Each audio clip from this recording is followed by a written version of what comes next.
The track, too tough to tame. It's a 1.366 mile oval. Actually not a true oval, it's egg-shaped with the larger turns being 3 and 4. The pole lap time was 30.523 and the speed 161.111. The length is 367 laps, and if what we have seen in previous days is any indication, they'll only able to be going about 30 to 40 laps before having to come in for a tire stop. It looks that way. The people are concerned that over 50 laps this early on in the race. I think once the race gets going, the tire wear will pick up somewhat. A moment ago when Dale Jarrett, we had the face camera inside the car, we saw him working his left foot. He was working the brake pedal because those brakes are metallic. They have to be warmed up. There we see that he's not working the brake pedal right now, but just a moment ago, he was warming those brakes up because they have to be warm before they work really well. There we see him just a little bit. Now he's going to shift gears. As the field is between turns 3 and 4, and Dale is anticipating a start. You can imagine what's going through his mind right now as he begins to accelerate and come off of corner number 4 to take the green flag in the start of the TranSouth 500. We're glad you're with us. We hope you have a great afternoon, and here is the green flag. The race is underway.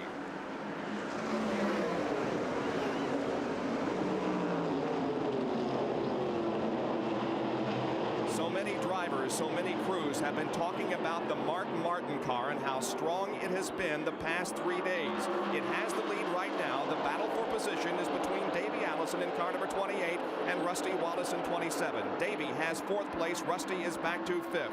There is the 3rd place car, the number 15, Brett Bodine. Completion of lap 1.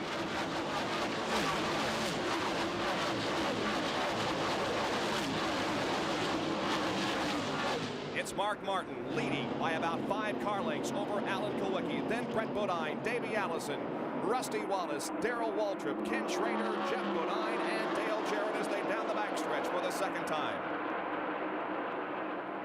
Mark Martin got himself a pretty good lead on the start of the race. He was certainly not only the fastest in qualifying, Bob, but he also showed tremendous speed here yesterday in the last practice. Only one car is starting this race on Hoosier tires. That's the J.D. McDuffie car, number 70. Everybody else is on Goodyears.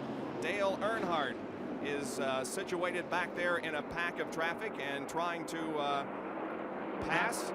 Harry Gant right in front of him. He's made a couple of attempts to pass Gant, but just hasn't had the room. And right behind Dale Earnhardt is Morgan Shepherd in car number 75. Look at Dale sneak right up on the back bumper of the 33 car driven by Harry Gant. Here comes that group of cars off of corner number 4, the group being led by Darrell Waltrip. Noticed Harry Gant a little bit loose there in the 3rd and 4th corners, but now he is down below Dale Jarrett in turn number 1 and about to take that position from him. Indeed, Harry Gant grabs the position from Dale Jarrett, and here comes Dale Earnhardt also, but he'll not be able to make that pass down the backstretch and into 3. If Earnhardt's car is handling like it normally does, right now is when he'll make his move. Yes, here he comes. He's on the inside of Jarrett, and he has position. Jarrett has no chance but back off, and that's for 10th spot. And now both Lake Speed and Morgan Shepherd are moving to the inside down the straightaway to try to pass Dale Jarrett. And there is the way it looks from Dale Jarrett's point of view as Earnhardt is right ahead of him. The Hardee's race cam with the pictures.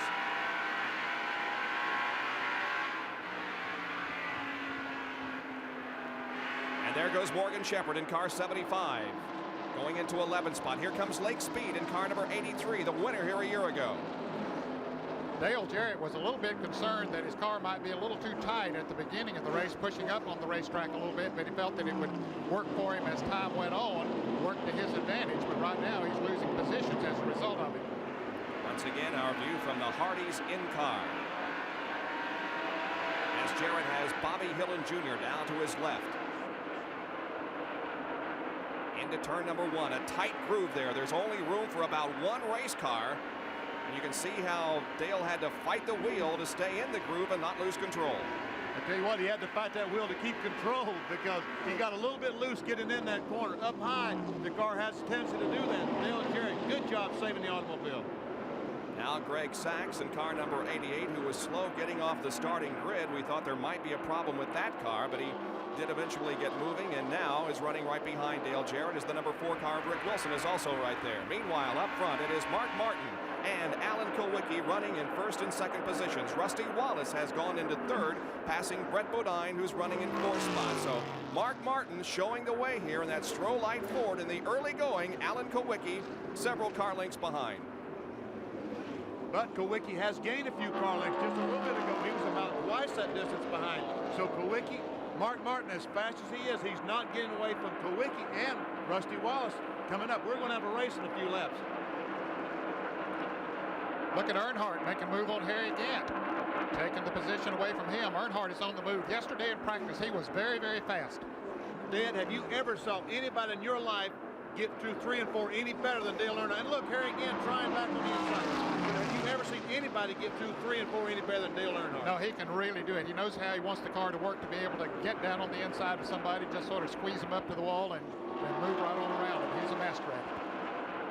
That comment, Ned, that you mentioned that he made after the race at Richmond about second and thirding them to death this year is quite interesting.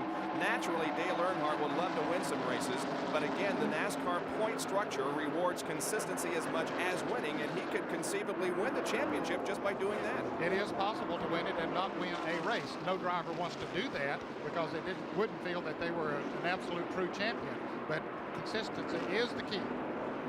Earnhardt once again looking on the inside of Schrader, and right in front of Earnhardt is Kenny Schrader. Right in front of Schrader, Darrell Waltrip. Right in front of him, Jeff Bodine, the Hendrick stable out of Charlotte. Those three Hendrick cars are running right behind each other, and there is Earnhardt trying to move to the inside of one of them, the 25 Folger Chevy, driven by Ken Schrader. But look at Harry Gant. He's also tucked right up under the back bumper of Dale Earnhardt. They move into turn number 1 once again on the 10th lap.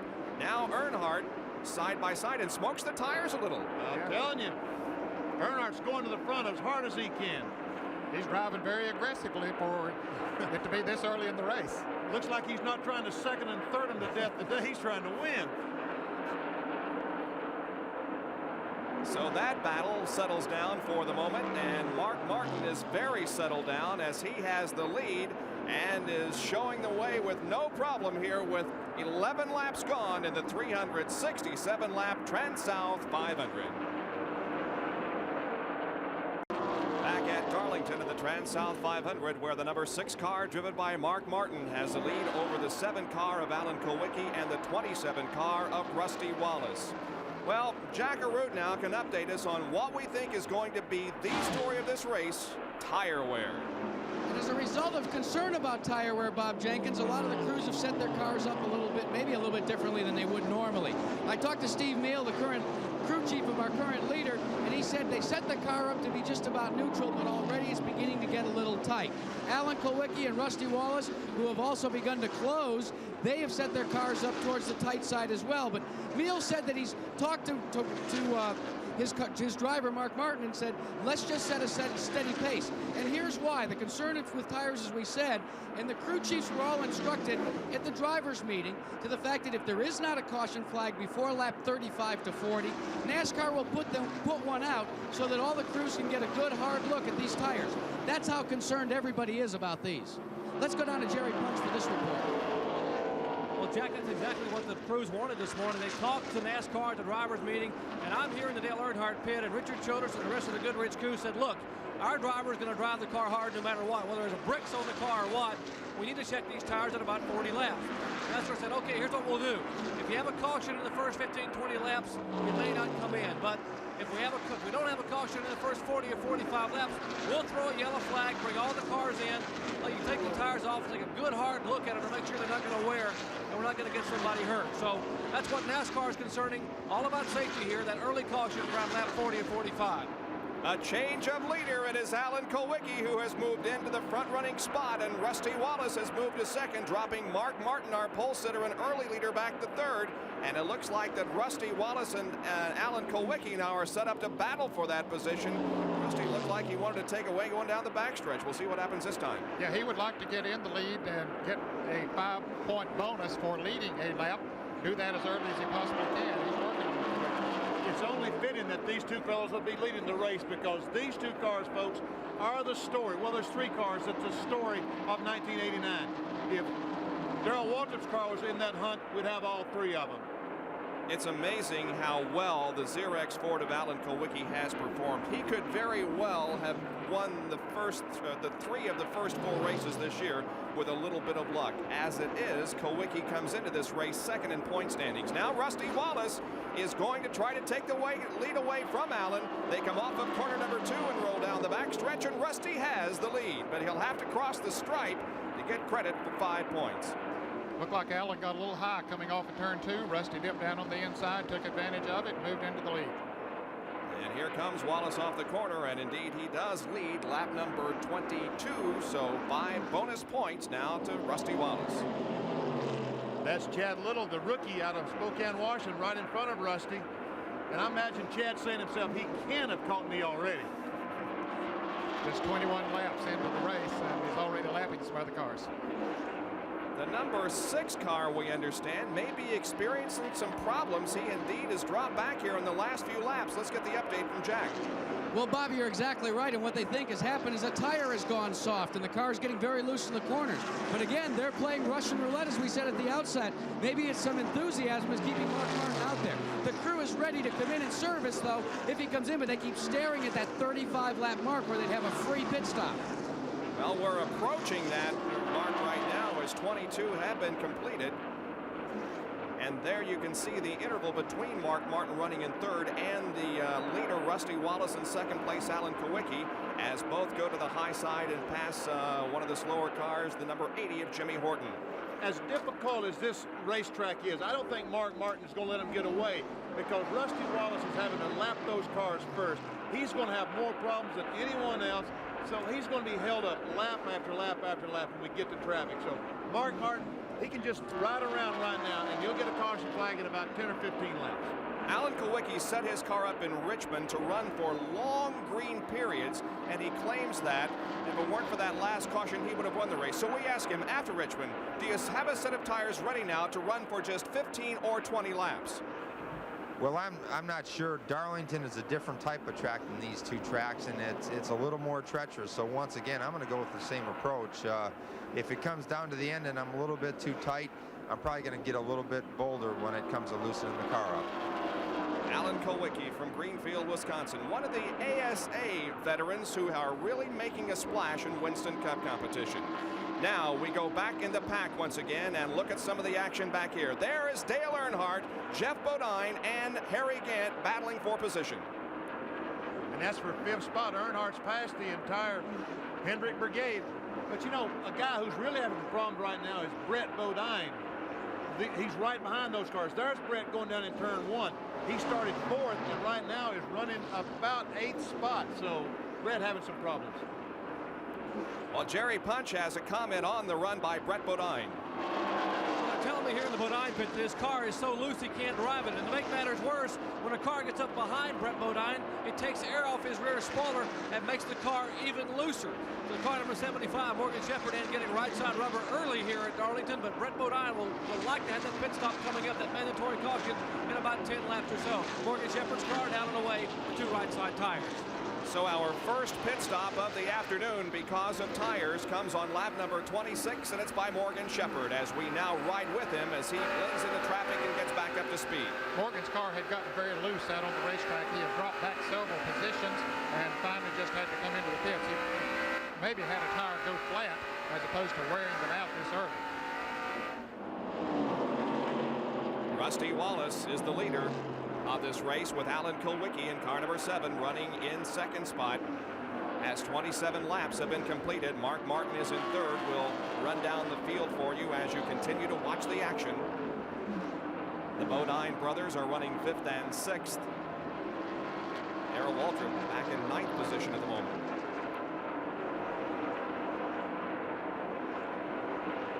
I would say that Kulwicki right now, Rusty Wallace, it's been well documented. He wants to lead as many laps as he possibly can. Right now, Kulwicki is saying, okay, go ahead, Rusty, you lead. I'm not accustomed to running up front. I want to watch you, and I'm going to follow you around. But at the end of the race, we're going to race. So Alan Kulwicki now in 2nd spot behind Rusty Wallace. Rusty looking for win number 3 in the early Winston Cup season. Back with more of our live coverage from Darlington Raceway after this. Darlington International Raceway and the NASCAR Winston Cup TranSouth 500. We are live on this Sunday afternoon, and we're glad you can be here. A tremendous crowd on hand and watching the action involving Rusty Wallace in the green and white car number 27, leading this race and passing Larry Pearson at the moment. And behind him is the number 7 car of Alan Kulwicki. He is running in second position. Now, Morgan Shepherd made a pit stop a few laps ago, and we asked the question, did the tires wear out or did it go down? And Jerry Punch can answer that for us. Well, Bob, there's a lot of nervous people here in the pits right now. When the tires came off of Morgan Shepherd's car, they were like crumbs at a picnic. The ants were swarming around, and the right front tire only had 1.5 30 seconds of rubber left. When it started the race, it had 4.5 30 seconds of rubber, so the tire was completely worn away. The right rear tire had still had 3.30 seconds, so a lot of the crew chiefs now and car owners have walked over to the NASCAR officials and said, hey guys, don't wait much longer than 40 laps. These tires are wearing quickly here early in Darlington, so we got to get a yellow and get these guys in. Well, if they do throw it at lap number 35, that'll come in just 2 more laps. They have said it will come sometime after lap 35, but as you indicated, Jerry, it could come on lap number 35 to give these drivers an opportunity to come in and have their tires checked for wear. Certainly, we have seen tire wear throughout the weekend here that is really unequaled at this racetrack. There's Sterling Marlin in car number 94 as we look out the rear glass of the number 75 car. Now let's go down to Jack Arute for another comment. Well, Bob, as they looked at those tires, those crew chiefs, one crew has already decided on this mandatory stuff that they're going to switch to Hoosiers. That was your pole sitter, Mark Martin. Steve Meal sent a guy over. He checked those tires and the wear there. He says, we're going to Hoosiers next time as soon as that caution comes out. Back to you. All right. Only one started on Hoosiers. That was J.D. McDuffie, but we could see some of the other crews go to them on this first round of pit stops. There's Morgan Shepherd, car number 75, and Rick Wilson at number 4. With those new tires on, he's able to stick down on the inside of the racetrack and moving around. New tires really make a big difference. All right, we have reached lap number 35 and no caution at the moment, but we anticipate one before too long. Well, I'm sure that if Jerry Punch could find out how worn the tires was, that NASCAR sent an official down, and NASCAR right now knows how those tires are worn. And they're not going to let these guys ride around out there until someone blows a tire. So as soon as NASCAR thinks it's feasible, we're going to have a caution flag. So everybody can get the tires checked and find out how their car is working and how they're wearing the tires. Back up front, it is Rusty Wallace and Alan Kulwicki still running very close together, lapping the number 70 car up J.D. McDuffie. And right in front of these people is Richard Petty, about to go a lap down. Boy, don't you know Richard is wishing this caution flag would be this lap. Yeah, well, he says Right now, right, Richard? No. Why didn't they throw it on lap 35? Wonder if they're going to lap 40. He'll try to stay out there if he possibly can. Well, it's good to see Richard back in the race. Of course, he missed it at Richmond because he failed to qualify fast enough and had a problem during his qualifying run. And he is about to go a lap down at the moment. Let's see. Yes, indeed. Rusty Wallace, the leader, passes him and puts Richard a lap down. That makes 27 cars that are now on the lead lap. And our indication is that the yellow will come out on lap 45. If there isn't one between now and then, we're on lap number 38. Well, there might well be one between now and then because those tires are getting awfully worn. And there's a lot of cars slipping and sliding all over the racetrack out there. And many of them want to see that caution come very quickly. It seems to me that everybody's being very conservative. They know that mandatory caution is coming, and so they're just playing it real cool. Of course they are. These people are not idiots. They're not going to ride around out there and say, hey, I'll blow a tire before you blow a tire. Let's take it easy, guys. And, you know, they're not racing each other side by side in these corners. We're only 40 laps into a 367-lap race. They're racing smart right now. So we will get another break in before we have that mandatory caution period, and we'll show you who's up front in the TranSouth 500 at Darlington. We'll be right back. Well, the yellow came out a little early. There was a car smoking on the track, number 10, Ken Bouchard, and the pit stops have been completed as Rusty Wallace, Alan Kulwicki, Dale Earnhardt, and Mark Martin all have completed their work, and they're going back on the track. There goes Davey Allison out. Here comes Brett Bodine, Dick Trickle, and Harry Gant. Darrell Waltrip whirling out of the pits, as is Jeff Bodine. Bill Elliott, though, remains in the pits. He's there on the right side of your screen, in car number 9. He was one of the last to come in. Now the service on that car completed, and he too rolls back out on the racetrack. So we anticipated a yellow on lap number 45, but it came out 5 laps earlier than that, and the drivers certainly needed it to come in for fresh rubber. They certainly did, and everyone took on 4 tires, and we understand that Rusty Wallace might have changed. He started on Goodyear tires. He was leading the race, doing very well out there, but we understand that maybe he changed to Hoosier tires. Let's go to the pits with Jackaroot. He's there. Well, we're actually right here embroiled in this controversy about the tires. Barry Dotson is checking them over, and there's about 3:30 seconds left on these Goodyear tires, and that's the reason they switched to the Hoosiers. So Mark Martin, by our count, Mark Martin and Rusty Wallace, your leader before that, actually took on Hoosiers. Now, Alan Kulwicki, Darrell Waltrip, and the rest of the fellows up this end, they elected to stay with the Goodyears. So some drivers are beginning to roll the dice with their crew members, whether it's Goodyears or Hoosiers. How about at your end, Jerry Punch? What's going on there? Well, the right side tires that came off Earnhardt's car, particularly the right front, this one right here, looks pretty good, actually. Earnhardt would be a good gauge for the Goodyear people on how good these tires are going to be. There's still about a 30-second and a half to 2 seconds of rubber on this tire, and as hard as Dale Earnhardt was running, it indicates it bodes well for the Goodyear people later on in the day. Right now, they've got to be very careful and be very calculating with regard to tire wear, but Earnhardt's crew, Richard Childers, Kirk Shelburne, and the rest of the Goodrich crew feel pretty comfortable about the way Dale's driving the car right now. So it could be, as you guys mentioned in the open, that it's a car that is set up properly, and perhaps Dale's is, because he's getting pretty good tire wear. Well, that's right. If there's anybody here who knows how to set up for Darlington, it's Earnhardt, and you would think that Bill Elliott, we see Bill Elliott right there. He has gotten off to a dismal start again today, was running about 20th when this caution flag came out. But one excuse, or let me give Bill Elliott an excuse, when he broke his wrist, Bill Elliott has built all new cars over the winter. It was up to him to practice and test those cars and get them sorted out. With the wrist, he's not been able to do that. He just now is getting to the point that Bill Elliott can start his '89 season. And it is a big deficit that Bill Elliott begins from this year with that broken wrist. He wants very much to defend that Winston Cup title, but it has not looked good so far. We'll be back with more in just a moment.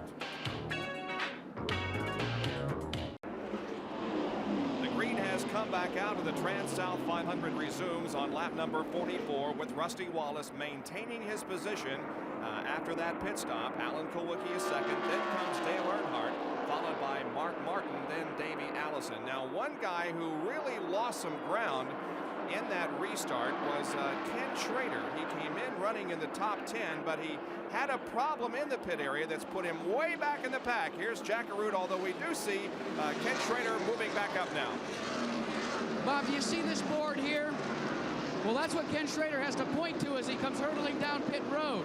He did not see it and overshot his pit by about 25 yards. He did have the wherewithal, though, to shove it back into reverse gear and back into his pit stall. So although it was costly, he didn't have to go all the way around. But the crew's none too happy with their driver right now. They said, do we have to get a bigger board?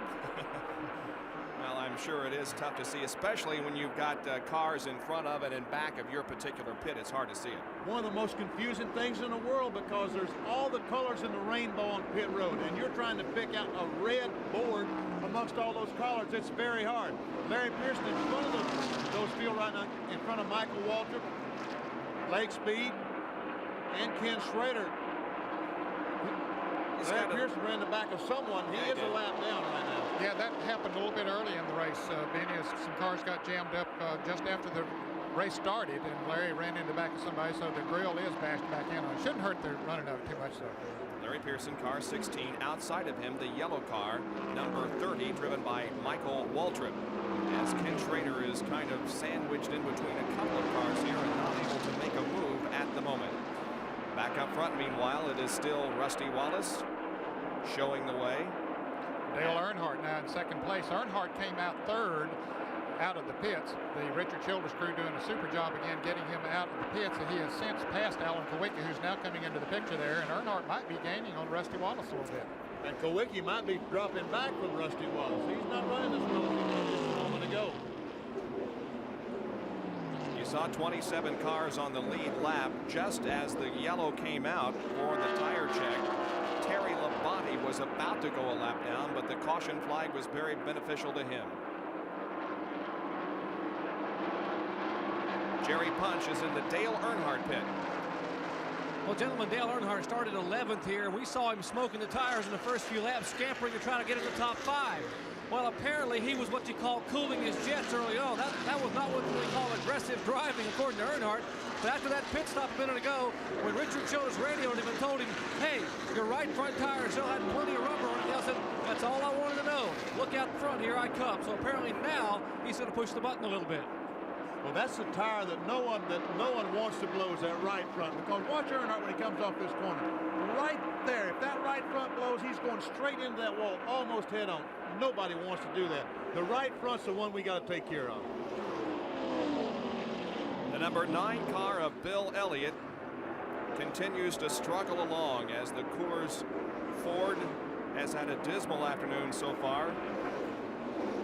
He lost several positions in that first 40 lap period, and now we're inside Dale Jarrett's car, the Hardee's Pontiac, as he is right behind the Elliott car. There's Dale.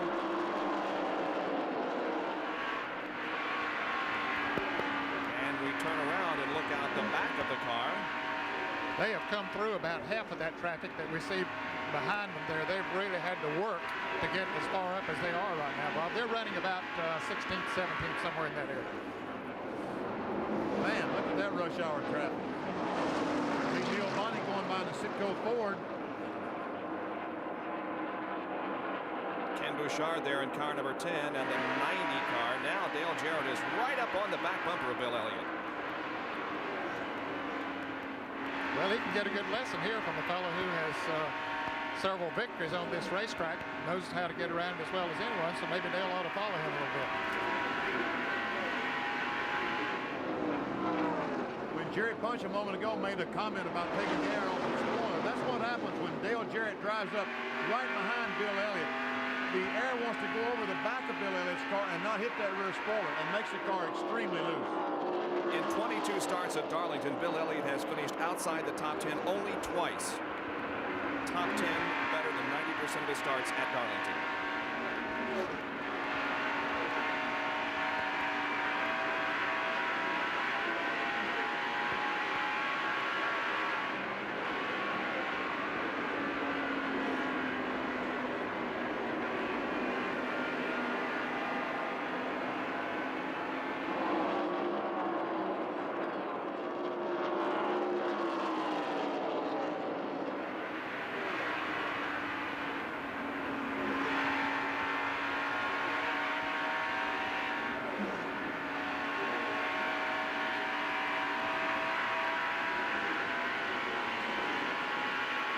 That you guys can see regarding the line that Bill Elliott is taking there as he's right ahead of Dale? It looks to me like he's running a good line. As a matter of fact, Dale Jarrett ran wide open through 3 and 4. We could hear the throttle. He never cracked it through 3 and 4, and usually that's the judge. If you can get through this corner, through the 4th corner wide open at Darlington, you're running pretty well. And Bill Elliott's staying right in front of him. The line looks good. The car's just a little bit too slow. I really don't know why.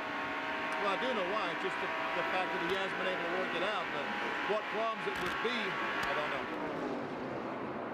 Still just fascinating for me to watch that in-car camera and to listen to the points that the driver has to get off the accelerator.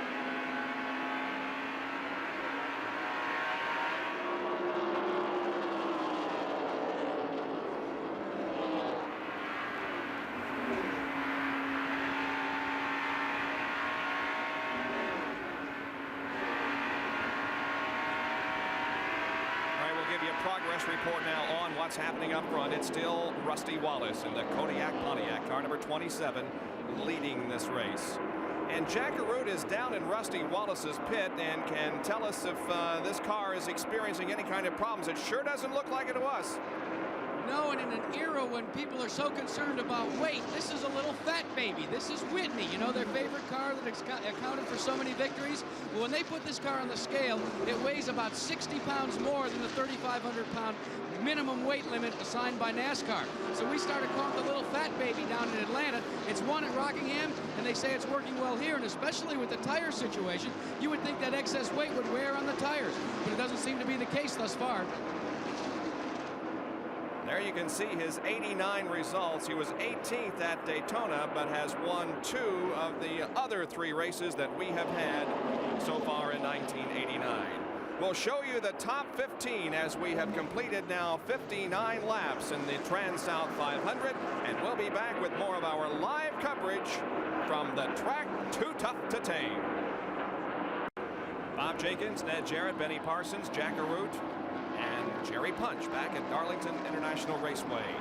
There you can see that the last Pontiac win was back in 1963, but a Pontiac driven by Rusty Wallace, the 27 car, is currently leading. Here's a good battle for position.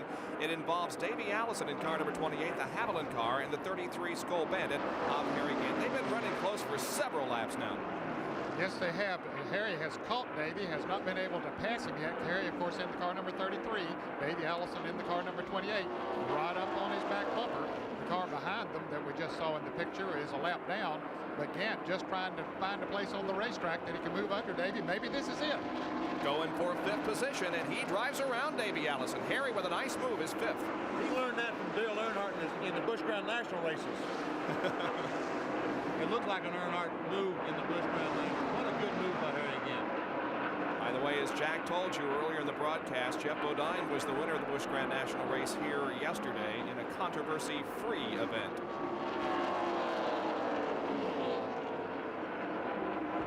Rusty Wallace and Dale Earnhardt running 1st and 2nd. Dale Earnhardt has not won a race in the 1989 season, yet he is leading the points. And so our question, is consistency the key to winning the Winston Cup title? Well, you got to be competitive and consistent. You can be consistent, run 10th or 20th now as competitive as things are, but you got to be consistently in the top 5 and those top 2 or 3 positions in order to try to win races. I feel like it's just a matter of time till we do win. We've been close, and just a few little things that we could have won races already. Dale Earnhardt had a notion to try to take the lead away from Rusty Wallace. He could not get it accomplished, but certainly, Jerry Punch, this car that started 11th and has moved to 2nd is working well for Dale. No doubt about it, Bob. We mentioned, that the Whitney's the car that Rusty Wallace is driving, his favorite race car that won 4 out of 5 events last year. Well, this is Dale Earnhardt's favorite car. They said, hey, we haven't won a race in 13 different events. The last time we won was on ESPN at Bristol, Tennessee on August 27th, and it was in this same car. So they brought it here to Darlington and said, hey, we're going to take our winner and make it a winner again, and they're running awfully well right now. And while I just mentioned that NASCAR just radioed down to the crews a minute ago, and because of the heat and temperature here, they are now going to allow an extra man over the wall to service the driver and clean the windshield. Because of the glare down in turns 1 and 2 that will get worse in the afternoon, and because of the unseasonable heat here, they are allowing an extra man, so it'll be 6 men over the wall, plus a catch can man to service for the rest of the afternoon here on pit road. All right, thanks for the update there, Jerry. So 6 men over the wall on pit stops this afternoon. Earnhardt continues to run in 2nd. Let's go back and check on another battle involving a couple of winners. Lake Speed won this race last year, and Jeff Bodine was the winner yesterday here in Darlington as they battle for position. They've really been having a good battle for the 7th, 8th, and 9th positions. Bodine dropping back a little bit now. Lake Speed in the red and white car, number 83, passed Bodine a couple of laps ago, and now beginning to pull away a little bit. Why is it that some people run good on some racetracks, you think, and other people don't, Ned? Lake Speed runs well at this racetrack. He likes this racetrack. He says this is his favorite racetrack. Every time he comes here, he says, I get pumped up. He says, I feel that I'm going to win the race. And I think confidence has a great deal to do with it. If you like a racetrack and have a lot of confidence, a lot of people come to this place scared. And I know the first time I came here, I did. But after a while, I built confidence up, and it became one of my favorite racetracks. Not my absolute favorites, but certainly one of my favorites. So Jeff Bodine in the Levi Garrett car, number 5, right behind Lake Speed. The 55 car of Phil Parsons. These guys are ahead of that group we just followed. There is Phil Parsons in 55, 17 of Darrell Waltrip, and not too far behind Waltrip is a 26 car of Ricky Rudd. And that is 9th, 10th, and 11th. Phil passed Darrell Waltrip about 10 laps ago, and I said, well, he's going to drive away from Darrell. But look, Darrell hanging right on his rear bumper. And again, these two people, I think that they're out just trying to feel their car and to find out what's going to happen as the day wears on. If they can't lead the race right now, whether it's 9th place, 10th place, is just as good as anywhere. As long as you stay in the lead lap, that's the key factor, is trying to stay in the lead lap, take care of your car, try not to get it in any kind of position where you be in trouble or subject to get in a wreck or get too close to someone, because this track is not very forgiving. If something happens in front of you, you don't have a lot of room to maneuver around. The 15 car, driven by Brett Bodine, started this race in 2nd spot, and he is now involved in a battle with the 88 car, driven by Greg Sachs. Greg Sachs having a good run here today. He started back in the 16th position, now up in the top 10. We're just working our way toward the front of the pack and giving you the cars that are between the leader and some of those running in the top 10. Did you see all that hair on Phil Parsons a minute ago? I got to wear a hat because I don't have any hair. It's not fair. Is that why you're wearing a hat when we're doing the stand-up opens? That's right. Oh, okay. I'm trying to, all these technical people have been yelling about the glare. I'm trying to help them out. Now see Sachs on the inside. Can he make it stick? Nope. Definitely giving Brett Bodine a battle here for that position, a run for the money. Greg Sachs in the number 88 Crisco sponsored car.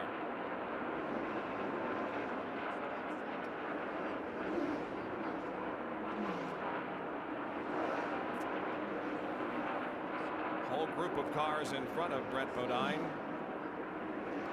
and Greg Sachs.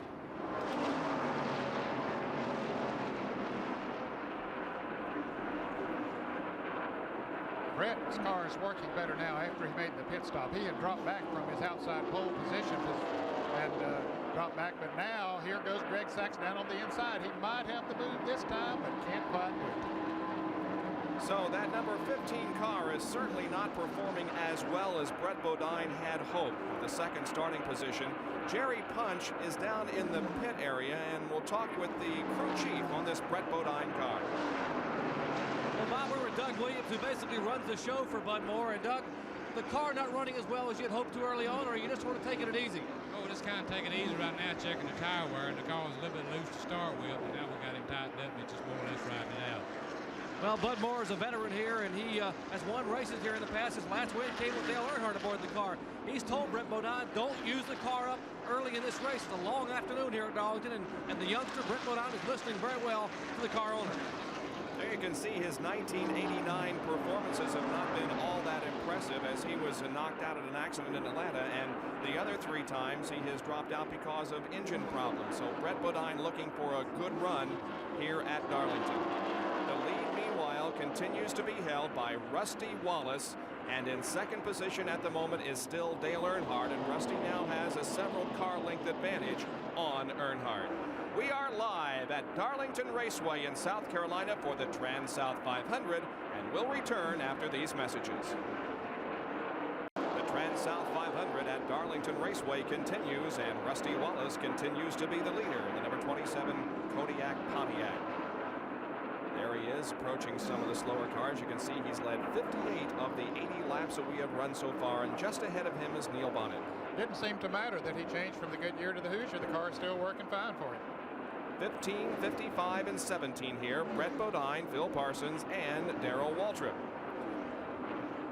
Now the 88 car of Greg Sachs was behind Brett, but this is how he took over 7th position from Bodine. We're talking about the 88 of Greg Sachs.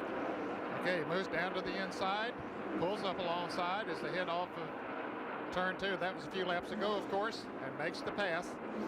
and that moved him into the 7th position. Greg Sachs with a fine run this afternoon in the first 82 laps of this TranSouth 500. Brett Bodine, car number 15, finished 15th in this race back in 1988. Now he has Phil Parsons, Darrell Waltrip, and Ricky Rudd. That is Phil Parsons in the black and white car. Of course, they're about to lap the car number 90, the blue car of Chad Little. Then Waltrip, of course, in the bright orange car, and Ricky Rudd in the green car. Here's the 15 car of Brett Bodine down on the inside of the rookie driver.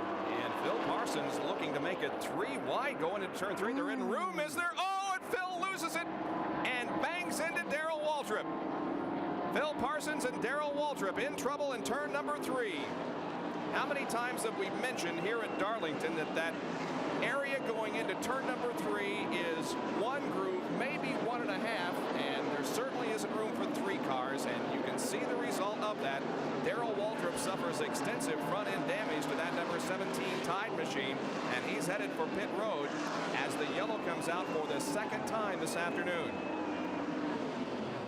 Now we're going to have some pit stops, and David Smith is carrying our crew cam. Here comes Dale Earnhardt in for the stop.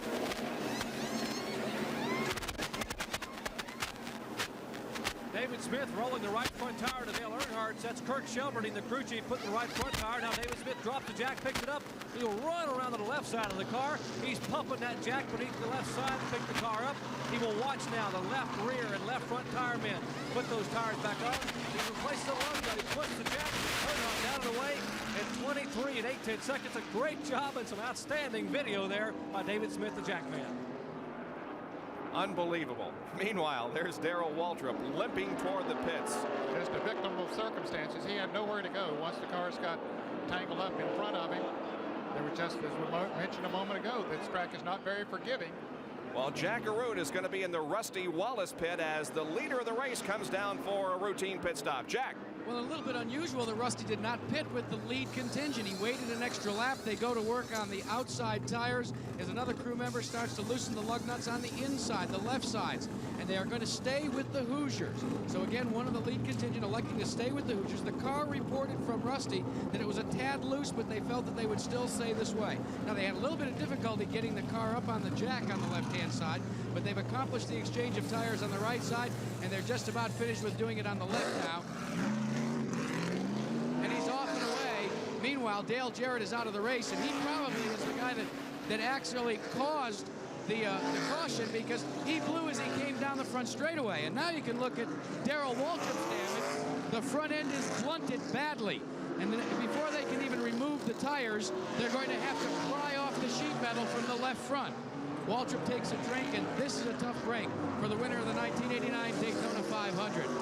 To get a good hard look at what happened to Darrell Waltrip, take a look at this, gentlemen. I'm sure you can show the people what happened. Here we see Phil, my brother, down on the inside. He's going to try to go by Bodine, but Chad Little car is there, and Brett comes down. He has no place to go. He runs Phil on the apron, and as soon as Phil's car touches the apron, he loses control and spins right back up in front of Darrell Waltrip. And we'll take a look at it from another angle also, Ned. Okay, of course, the 15 car is Brett Bodine, and Phil runs in on the inside. He thought that that Brett had cleared the car number 90 and could go high on the racetrack, but he had not cleared him. Spins around right up in front of Darrell Waltrip. They made touch. We made contact. Yeah. We saw just a bit so. of contact just as we went in turn 3. Well, in any case, Darrell Waltrip's number 17 car is being put behind the wall to get that sheet metal bin out so that Darrell can get back in this race and at least gain some more Winston Cup points. Back in a moment at Darlington. Field under caution because of an incident up in turn number 3 involving Phil Parsons and Darrell Waltrip, who was a victim of circumstances, and Jack Arute is with Darrell. Darrell, it won't be your day for a trip to victory lane, but you're going to try and get back out in the race. What happened? Well, the 88 car and I don't know, a couple of them, the 88 mainly, was taking a lot of unnecessary chances, and I wanted to back off, but I couldn't because it was a situation I was afraid we were going to get lapped if we didn't keep going. Something happened. I knew it was going to happen. I mean, the Lord told me it was going to happen. He said, Darrell, you need to get out of here. But, you know, I was between a rock and a hard place. Either had to go on and take a chance that everything be okay or have happen what happened.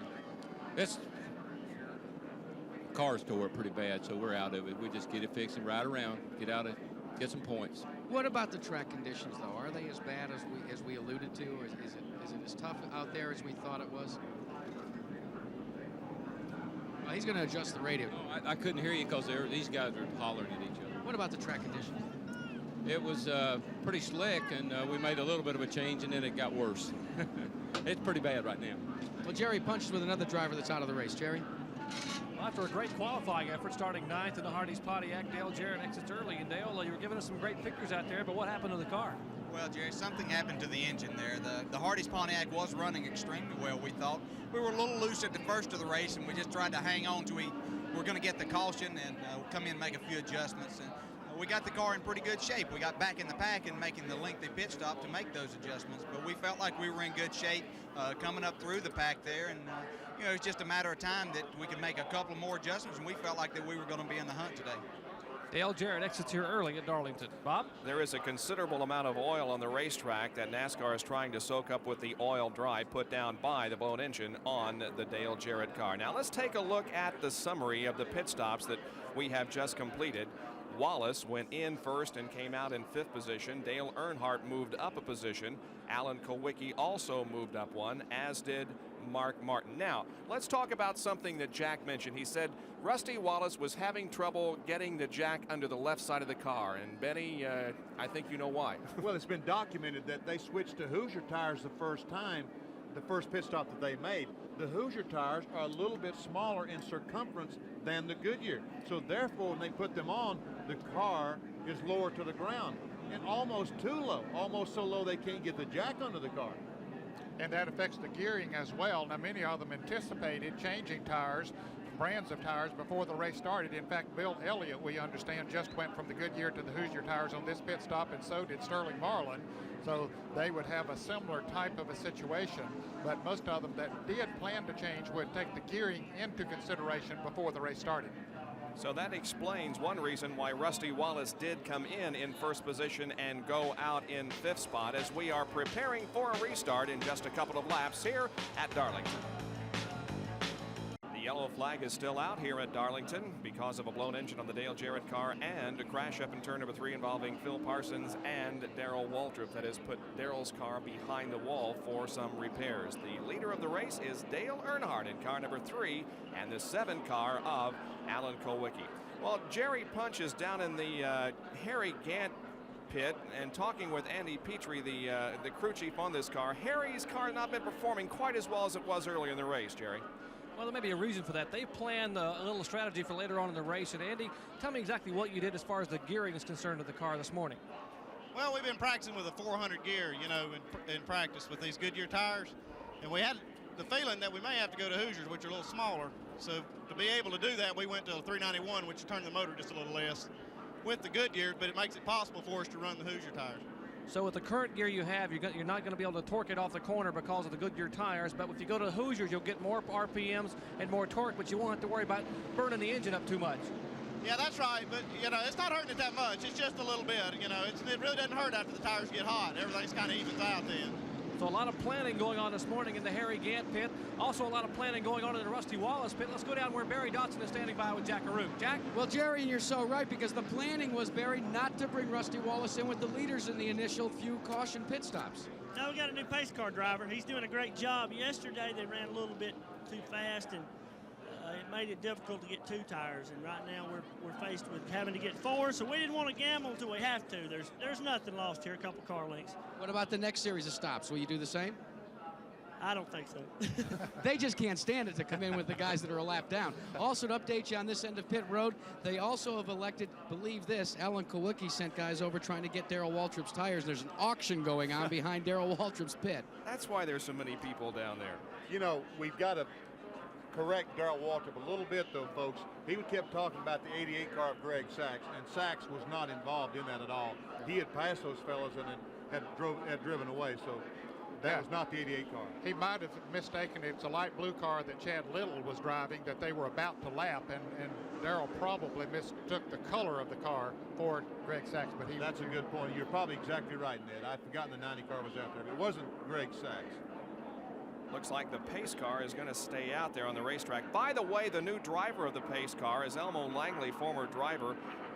He's in his first weekend of activity, and the pace car is coming out onto the racetrack when there is a caution in turn number 3. Well, 10 years ago, one of the closest battles for the Winston Cup culminated at the now closed Ontario Motor Speedway, and that's the subject of this week's Winston Cup replay. Winston Cup replays are brought to you by the First Name and Filters Purolator, exceptional protection for exceptional vehicles like yours.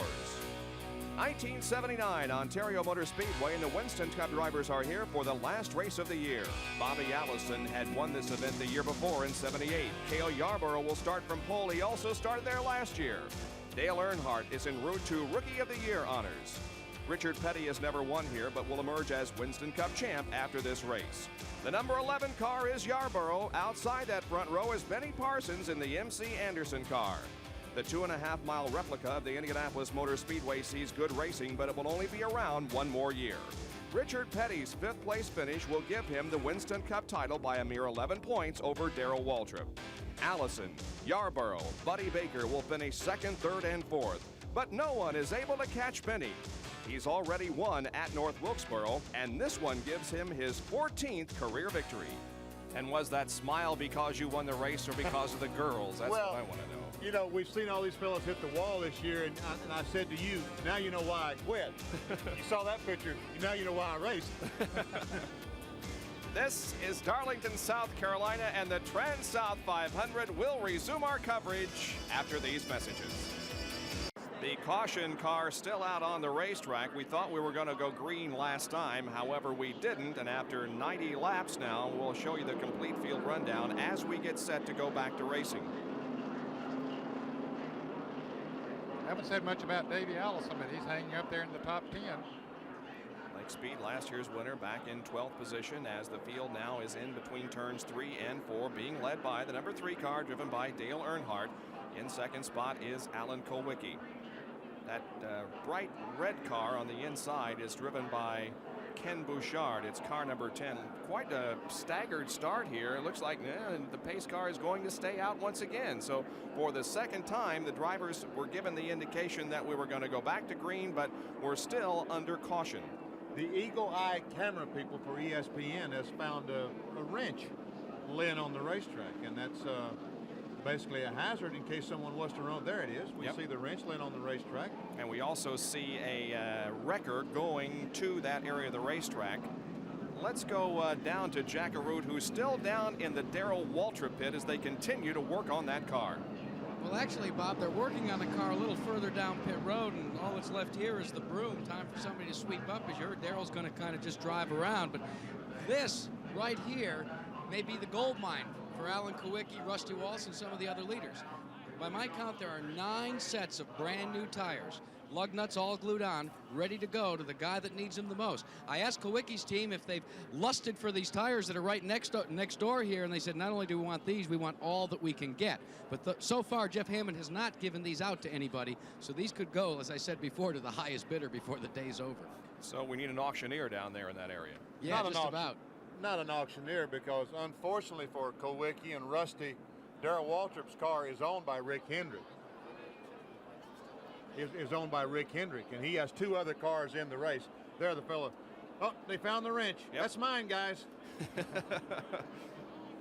But pace car is going to stay out another lap, though, so one more to green. I would say the Hendrick cars would get those tires if anyone needs them, right? Yeah, I would think so. Yeah, they would have first priority on them. Okay, we've got all the wrenches off the racetrack and all the debris off the racetrack, and Elmo Langley's going to get off the racetrack in just a minute. And Elmo, of course, the pace car driver, that's Harold Kinder, the famous flagman of NASCAR. You know, one thing this long caution period has done has helped Darrell Waltrip and them as they work on his car. It's let them get more work done and less laps being eaten up on the racetrack. NASCAR in the drivers' meeting told those fellas to be careful with Elmo. Elmo Langley, longtime competitor. They said it's been 20 years since he led a lap, so don't run over him out there. Next Sunday, ladies and gentlemen, we hope you'll be with us once again for more Winston Cup racing. We'll be in Bristol, Tennessee for the Valley Dale 500. They have new pavement at Bristol, and we understand that the speeds are up around 122 miles an hour. The track record there is 116. On a half-mile racetrack with a high banking, it's taking about 15 seconds to complete a lap down there. That should be interesting. It's going to be fast, no question about it. Those that have been up there and tested say the drivers had better get their neck in good shape, because it's always tough on the neck there because of the G-force and the centrifugal force as you go into those high banks. You saw there on the scoreboard as the cars pass beneath it that we have completed 96 laps. As they come down, they'll complete lap 97 and get the green flag. Dale Earnhardt is the leader. Second position belongs to Alan Kulwicki. Third is Mark Martin. Harry Gant running fourth. And the 27 car of Rusty Wallace is in fifth as the green comes back out.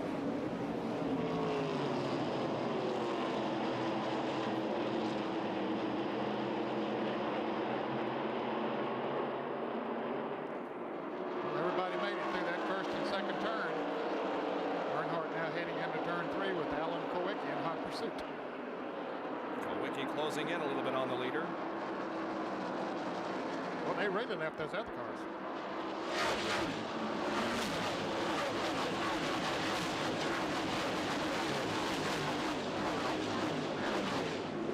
You know, Ned, when I'm up in the booth and they throw the green flag on a restart or the... Look at this. We're going up. Harry Gant and Rusty Wallace are both heading for the same spot at the same time. Everybody survived, though. They pass under Ken Bouchard in car number 10, at least the Harry Gant car does. Now there's Rusty Wallace in 27, but right behind him is a 28 car driven by Davey Allison. Now there is something flapping on the front end of the 10 car driven by Ken Bouchard. Yeah, it looks like a piece of plastic or something. Maybe that's coming from the car. It's almost like if the car was in the wind tunnel and they were testing the aerodynamics. They might be testing a piece of plastic for some manufacturer to see how tough it is. If it lasts at 170 miles an hour, it's going to be plenty tough. Now that car is so bright today because they have Simon Eyes as a sponsor on that car for this particular race. I guess that's why it's really glowing in the sun here. Oh, so a piece of plastic has caught on the hood pin. Yeah, that won't let go. I thought I noticed that when they were going around under caution, but I figured as soon as they got up to speed that it would blow off, but it hasn't so far. It's hooked pretty good. Harry Gant hanging right in there in that 33 car. He's got Wallace behind him, but Harry is having a fine run. Yeah, but Wallace got a good run off of turn 2, and he's about to take him going into turn 3. Wallace just shot up there like a bullet. Gant slipped a little bit coming off of turn 2, and Wallace had good speed coming off there, was able to move around. Although he has not had all that impressive a finishing record in 1989, several races he has been right up there with the leaders until something went wrong. That race we did in Rockingham just about 4 weeks ago, Harry Gant not had the fastest car there, but was involved in an accident. Let's go down to Jack Arute, who can bring us further details about this number 10 car driven by Ken Bouchard. Well, Bob, this could be the last time for quite a while that we'll see the 10 car in competition and Kenny Bouchard. I talked to Bob Whitcomb, the car owner, just before the start of today's race, and he said, I've spent about $4 million in Winston Cup competition, and this is the first sponsor that I've had.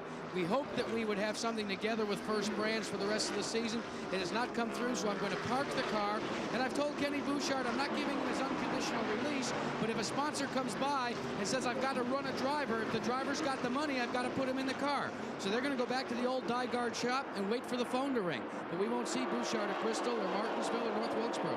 That number 10 car, by the way, is 2 laps down in 26. Now, the 26 car is driven by Ricky Rudd, and the 94 car also close by, behind Jeff Bodine in the yellow and white car number 5. Ricky Rudd in the Quaker State car number 26. This team has been a bit of a disappointment to me with the great finish they had in the late 1988 season. I thought they were going to come on strong in 1989, but it hasn't worked out that way. No, it hasn't, and Lou LaRosa, who was the chief engine builder for Dale Earnhardt for many years, is now the chief engine builder for this team, and everybody thought that was going to be the ingredient that they needed to really make them go well. But as you say, it hasn't worked out that well. Number 26, number 5, and number 94 running nose to tail on the racetrack. And that's Rick Mast in the Banquet Food Chevrolet right in front of them. The last race for the Banquet Food sponsorship on that car, and they're still looking for a sponsor. Is that not right, Ned? Yes, they are still looking for a sponsor for that car. They'd like to run all the races, try to win the Rookie of the Year, but might be tough for them if they don't find sponsorship. The 26 car, by the way, is running in 7th position, so this is 7th, 8th, and 9th. Here comes Mark Martin in car number 6.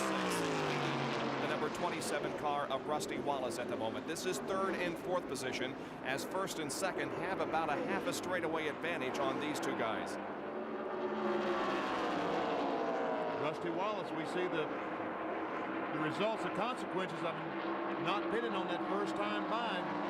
Back in 4th spot right now, and he got by here again. He was 5th, he got by again, but he's going to have a little bit more trouble getting by Mark Martin, it looks like. Martin, of course, was the pole sitter and was very fast, as we mentioned earlier in practice here yesterday afternoon, but he might be driving a little bit conservative here today. He hasn't really tried to run that hard. He led in the early part of the race, but now he seems to be just sitting there riding. Rusty Wallace ended the 1988 season on a roll, and he has won 2 of the 4th races in 1989. Over the last 6 months, have you really been lucky, or have you been on this roll? Well, the car's running great. You know, I feel excited. I feel like I'm aggressive out there. Even though the car's handling well, you can whenever you tie aggressive into a well-handling car, that makes for a fast track. And you know, I've won some races this year in a pretty dominant fashion, and some I haven't. But you know, if I can keep this fire burning just like I had burning last year, that's what it's all about. I want that $1 million that RJ puts up, and you know, but most of all, I want the Winston Cup title. That's what it's all about, and I want to try to win the thing and pick up where I left off last year. And I think we also have to mention again that despite the fact that he has won half of the races this year, he is 6th in the point standings behind Bodine, Marlin, Waltrip, Kulwicki, and Earnhardt. So winning is not necessarily going to win you the Winston Cup. Now, Bill Elliott in 1985 can testify to that when he won 11 races. But yet Darrell Waltrip came out the winner of the championship, winning, I think, 6 races. Rusty has moved into 3rd spot, as you saw him able to pass Mark Martin, and the interval between 3rd place and 1st and 2nd right here. They're not separated by very much. Earnhardt, then Kulwicki, and here comes Rusty Wallace. Wallace might be gaining a little bit on him. I think I mentioned Mark Martin might be running a little bit conservative right now. I believe that is his game plan at this point of the race. He knows this is a very tough racetrack, a tough race to run 500 miles, and he wants to try to have a car that'll be there at the end of the race. You wonder if Kulwicki maybe is doing the same thing.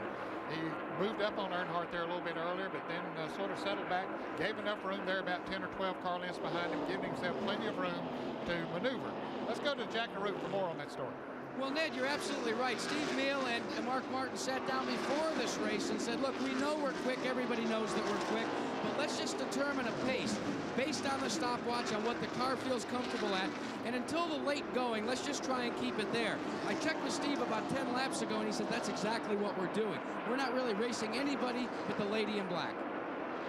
The racetrack has a very bad reputation, but today it's been a very safe race and a very conservative one that we have seen in the first 111 laps.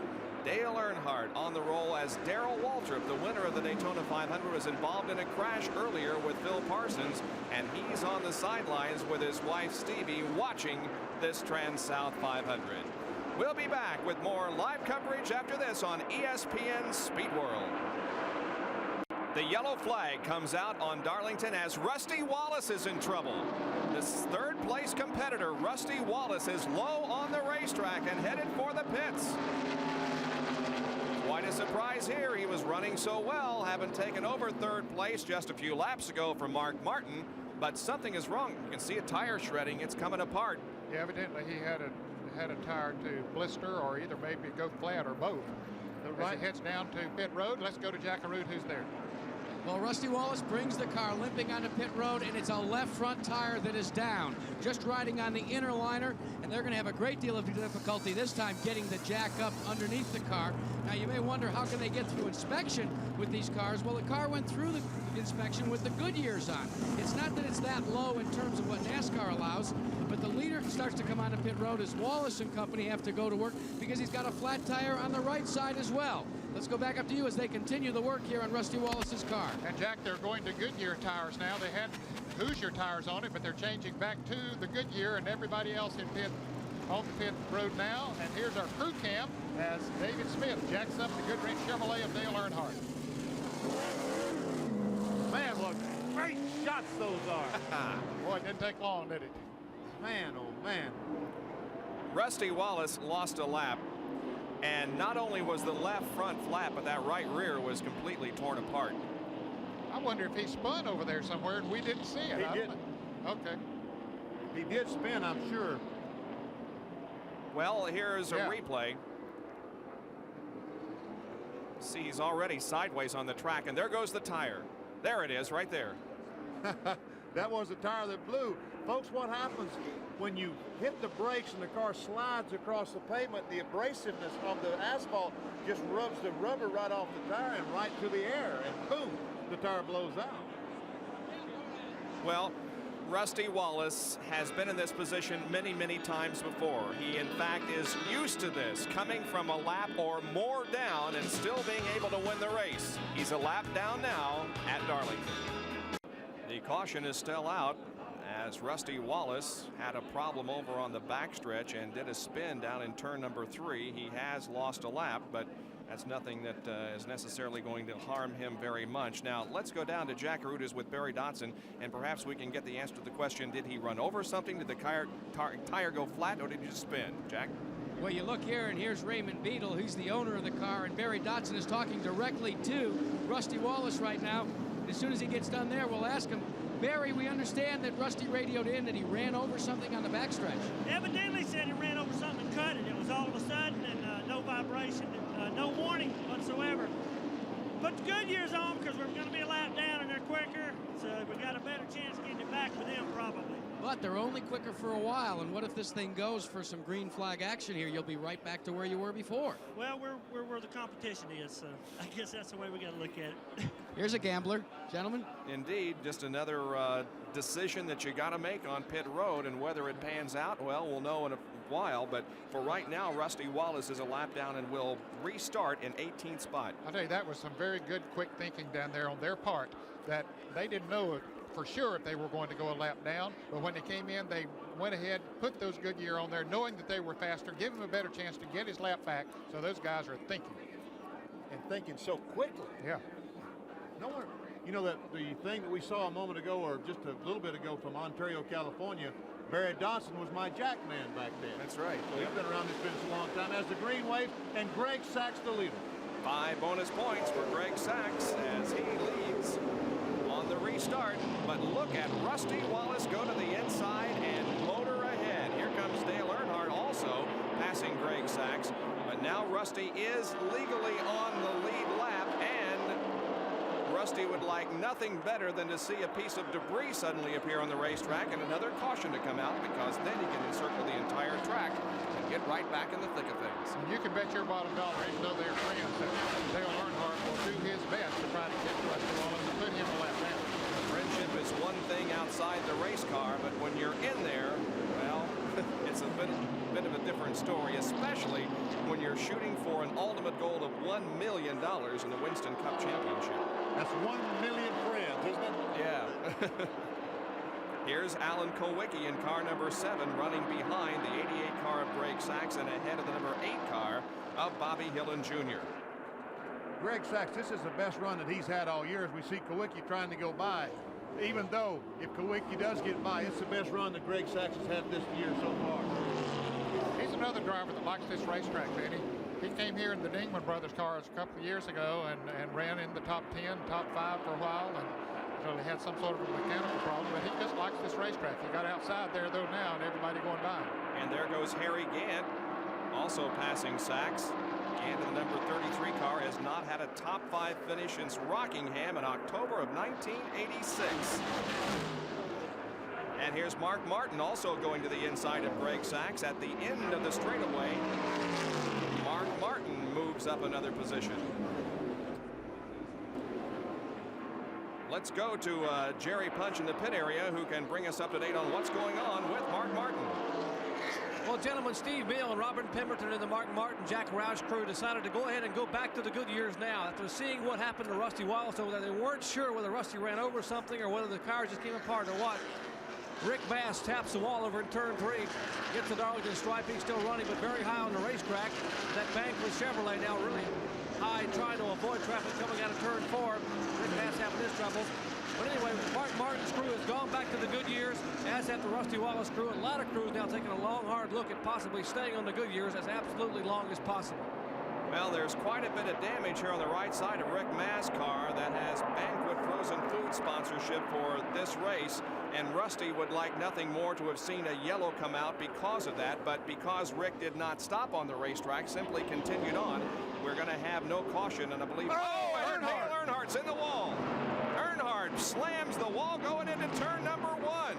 So this will definitely bring out the caution, or we assume so, although Dale is also still running, albeit very slowly down the backstretch, and smoke coming from the right side of the car. I believe he must have had a tire go down as he went into that turn because he shot into that wall too quick. He could have gotten in there too hard, but here's Wallace charging on down. No yellow flag.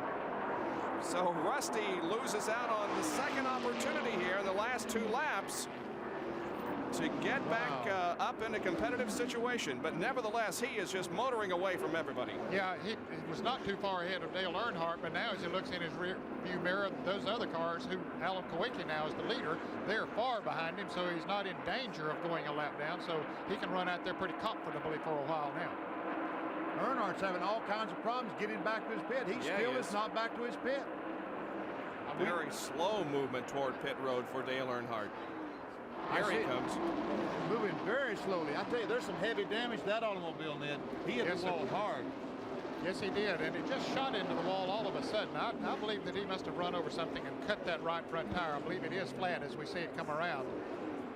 Well, he goes 1 lap down and now stands to go more than that. In fact, he's pulling behind the wall. Dale Earnhardt suffers a serious misfortune here as that car slammed the wall pretty good up in turn number 1. You can see that the body has been bent back on that tire, and Dale, instead of stopping on pit road, goes behind the wall for repairs. Well, the man who had been the model of consistency this year with 3 third-place finishes, 1 second-place finisher, and of course the leader in the Winston Cup point standings coming into this race, could lose that lead here today.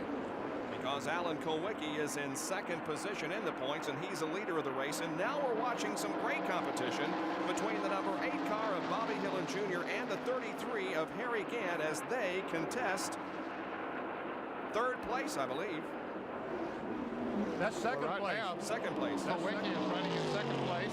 Harry Gant is running in the 3rd position, and 4th is Mark Martin, and Jerry Punch is with Dale Earnhardt. Well, Dale is behind the wall, still sitting in the car. Dale, first of all, what happened up there, Dale? He's sitting back. He had a flat tire. Now, let me tell you, fans, he is holding his left knee. His left knee took quite a bit of a bang against that steering column when he hit the wall. Are you okay, Dale? He nods, but he's got both hands out on that left knee, holding it where he banged the steering column. They're going to try to get the car repaired and get him back out. He's leading these Winston Cup points, and he wants to try to run as many laps as possible. As we watch the crew cam, David Smith and the crew under the car trying to get some of the damage beat away.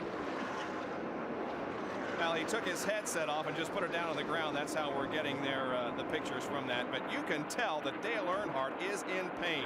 You can tell by the grimace on his face that although he would like to perhaps slough it off, he is in a great deal of pain as he sits there and waits for the car to be repaired. The problem is he knows there we see the race for 2nd place, that he knows they're going to fix their car. Dale Earnhardt's going to have to go back on the racetrack, and he don't feel like going back on the racetrack. Folks, when you hit, there's Alan Kowicki, the first car we saw as the leader, Bobby Hillin, number 8, the gold number 8, and Harry Gant, the 33. That's 2nd and 3rd. But let me tell you, Bob Jenkins, when you go in the corner at that speed and blow a tire and go up and smack the wall like Earnhardt did, it knocks all the air out of your body. I'm sure it does. And your legs go flying around. He hit his knee on the steering column, as Jerry Punch said. He is in pain. I've been there. I know he's in pain. Good race for 2nd place here, Bobby Hillin, and Harry Gant now trying to move down on the inside of him as they go into turn 3. Can he make the pass this time? Gant just drives her on down in there. Nice move by Harry Gant, who now moves into 2nd position behind Alan Kowicki. Bobby Hillin Jr. is 3rd, 4th 4th is Mark Martin. Now let's go down to Jackaroo. We talked earlier about who those tires that Darrell Waltrip had are going to go to. Jack, what's the answer to the question? Well, do you see this yellow pad here, Bob? This has got all the setups that Darrell Waltrip had for each set of tires. Thus far, as Benny Parsons alluded to, Rick Hendrick has made the call, and the Folgers team, with Ken Schrader aboard, has taken 2 sets, and 4 sets of these tires are now going to Jeff Bodine's pit. The reason for that, as you know, is Bodine is backing up badly on the racetrack. And we checked with Waddell Wilson, and he said, I don't think we've got the right set of tires here on pit road to correct the handling problems with the car. So he's going to his teammate, Darrell Waltrip, who's out of the race, and hopefully one of these sets here will work for Schrader, and more importantly for Bodine. Back to you. All right, Ken Schrader unofficially back in 15th position, and at the moment the number 5 car is in 10th spot. Alan Kulwicki from Greenfield, Wisconsin leads the TranSouth 500 with 132 out of 367 laps completed. We'll take another break and be back with more of this Winston Cup race. NASCAR Winston Cup racing today from Darlington, South Carolina, and the TranSouth 500. Alan Kulwicki in the Xerox Ford, car number 7, is the leader of the race while work continues on Dale Earnhardt's car. He crashed just a few laps ago. It did not bring out a caution, but it certainly did do some damage to the car and to Dale. He was leading the race going into turn 1, and all of a sudden you see the car just veer up to the wall. He apparently cut a tire, hit the wall. It took a long time to get back. He is in the pits where the work's going on, and Dr. Jerry Punch is there. Well, they're still working on the car number 3, and the damage is a lot more serious than what they'd originally anticipated. Apparently, they not only have chassis suspension problem, they've also broken the fuel pump in the right side of the car. When he slammed the wall, he's broken the fuel pump. They got to change that now. Let me show you what caused the problem. Here's the right front tire off the Goodwrench Chevrolet. And this big long slice here, he ran over something on the racetrack going into turn 1. He cut the tire and slammed the wall. So this tiny little 1.5-inch slice is what caused all this damage to the championship race car. Let's go up pit road to Jackaroo. Well, you can see the huddle that's going on right here between Paul Andrews, the crew chief, and one of his team members. What he's doing is dispatching guys as guys drive out of the racetrack and begging for tires. You really need some rubber bad, don't you? Well, I wouldn't say I was begging, but yeah, we need some rubber real bad. That's about the only way we can put it. Goodyear ran out of tires this morning. We were going to mount up some more, and they were out, so I don't know what we can do yet. Now, Paul, you've got some Hoosiers mounted here, but you've elected to stay Goodyear all the way. Well, that's what we wanted to do. We wanted to stay with Goodyear, but I don't know if we're going to be able to do it. It just depends on how the rest of the race goes and how many cars fall out. If some cars fall out, you know, we've got some cars committed that they're going to give us their tires, but yet everyone's running, so we can't get any yet. Who are the cars that are committed to you to give you some tires? Well, I don't know exactly, because I got 2 tire runners that go get the stuff, and I don't even want to be concerned about it. It may be an Olympic sport, Benny Parsons, next time when we go out to do the Olympics, tire running, because he's got 2 guys, and he's going to dispatch a 3rd now to look for some tires. Man, that's unbelievable. 2,000 tires Goodyear brought, and they're out of rubber. But we saw that slice just a moment ago in Dale Earnhardt's car, and I guess we all criticized NASCAR. We all criticized NASCAR late in the race. As we watched Kulwicki behind Chad Little got boxed in, Harry Gant's right behind him. But we criticized NASCAR for throwing a caution flag for debris. But you see, folks, what debris does? A little piece of metal caused that damage on Earnhardt's car. He's out of the race. His chance of winning is gone today. Could have even cost him the Winston Cup championship. You don't know until the end of the year. Harry Gant is very, very impressive. The car sliding high there in turn number 1 in his pursuit of Alan Kulwicki, our leader. But this is a very fine run for Mr. Gant, who has twice won on this racetrack, in 1983 at the TranSouth 500 and in 1984 at the Southern 500. But it's been a long time since he was in victory lane for a Winston Cup event. Bobby Hillen Jr., meanwhile, is also very impressive in his run this afternoon. As we continue to watch this, because it appears as if Harry might be thinking about taking over the lead from Alan Kulwicki. Look at the car slide high there in turn 1. Oof. Now, he don't mind getting it up close to the wall. Harry Gant will drive her up there. If the car's working well, which it apparently is right now. Well, Harry Gant will run higher than anybody on the racetrack, with maybe the exception of Dale Earnhardt. But right now, Harry Gant is more of a seasoned veteran here at Darlington. He's had more miles, more laps at Darlington. He's going to work this racetrack a little better than Kulwicki, even though Kowicki's been here 3 or 4 years, for Darlington, that might not be enough experience. It looks as if Gant is able to close in tighter in the corners, and then Allen has a drive away down the straightaway. Well, particularly in 3 and 4. Now, in turns 1 and 2, Gant loses a little bit there. So that means that his car is a little bit loose down there, but it works better up through turns 3 and 4. Now, you can see he's picking back up on him as he goes through that turn. And in the last few laps, he's been right on his bumper as he come off of turn 4. He's moving in there again. But then when they go into turn 1, his car just goes a little bit higher down there in that turn. Harry Gant led 79 laps at Rockingham, the only time he has led so far this season. Now here is the number 6 car driven by Mark Martin in 3rd, and the 4th place car of Davey Allison. Mark Martin, of course, was a pole sitter for this race, led the first few laps, but now finds himself in 3rd position, and there's Davey Allison 4th. You know, Mark Martin he ought to be happy with 3rd because he hasn't had a very good year. But as well as that car was running in practice, he's disappointed right now. He feels like he should be driving away from the field. And, you know, he has a chance to pick up over $22,000 in extra money that only he can win today. From Unocal, the 76 Challenge, only the pole winner can win the money. If he doesn't win it, it goes on to the next race at Bristol. Benny, I still believe that he's sort of cooling it right now. I believe he's sort of happy running in 3rd place. I know you'd like to be out front picking up when there is lap money and all that kind of thing. Of course, we'll have the halfway challenge coming up here before too long, $10,000. Then we'll know who really wants to lead the race. But I believe he's pretty content the way he's running right now, saving that car towards the end so that he can pick up that big bonus. Okay. We'll see. We'll see. Davey Allison on the inside. He's challenging him and taking away the position. So Davey Allison moves to 3rd spot. Looked to me like Martin got a little bit loose coming off that 2nd corner. And when he got a little bit loose, he had to come out of the throttle to control it. When he did, Davey Allison had the momentum. Right by him, he went. Mark didn't fight it too much there. He said, okay, you got the move. You know, you got the line. Go ahead and take it. And we see Bobby Hill right behind that duo in that gold car. He's running very well. Well, Jerry Punch in the pit area has a comment on this run by Mark Martin, the Strollite Ford.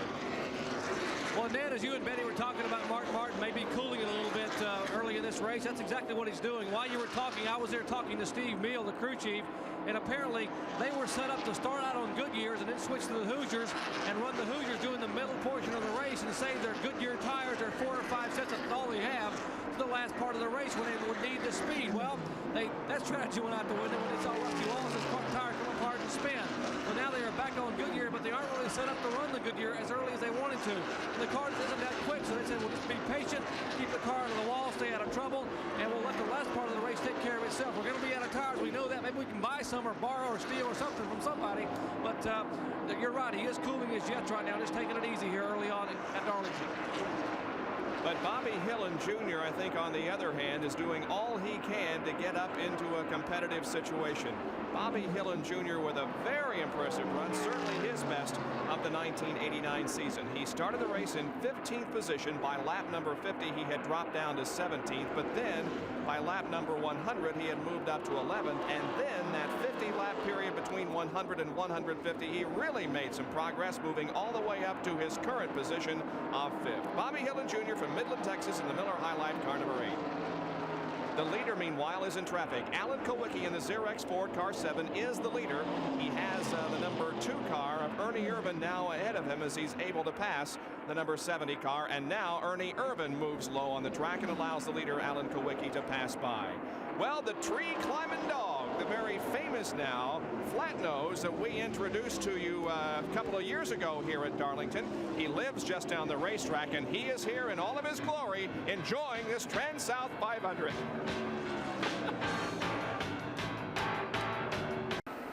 This is Bob Jenkins in Darlington, South Carolina, but at 4:30 Eastern Time this afternoon live, Lendl versus, what is that, Lasik? There you go. With exciting tennis from Florida. That's coming up next at 4:30 live here on ESPN, right after our TranSouth 500 here at Darlington. We're inside Morgan Shepherd's car as he has just made a pit stop. Morgan was in for a 4-tire change in the Valvoline Pontiac number 75. Might see other cars coming in before too long, but here's the leader of the race, Alan Kowicki, car number 7. And there is Harry Gant, not too far behind. In fact, within a few car lengths. Gant had pulled right up on his back bumper there for a little bit, and then Kowicki was able to pull away as they came through some traffic, so he's maintained a reasonable lead over it. You can see the difference there, about a second.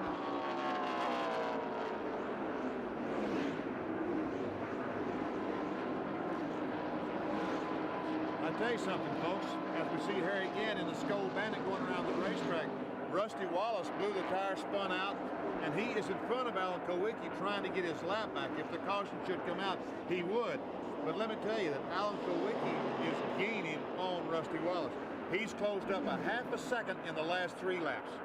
Jerry Punch now has positioned himself in the Harry Gant pit with a comment on this really fine run by the Taylorsville, North Carolina driver.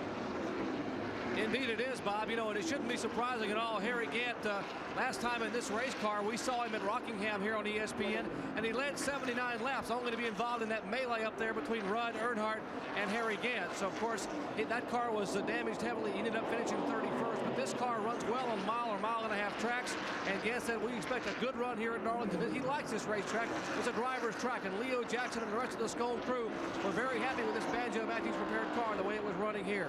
So Harry Gant running awfully well. Let's go up pit road to Jackaroo. Well, Jerry Punch, as you know, normally under race conditions, a crew chief and a team manager has more than his hands full. But Robert Yates, who covers the action for Davey Allison, is being outfitted with our crew cam. So he's going to fill in now that Dale Earnhardt has dropped out. And not only that, Robert, while they're trying to work on you, you've got to be concerned about tire wear in the run by Davey. Are you okay tire-wise? I didn't really understand what you said, but... Are you all right tire-wise?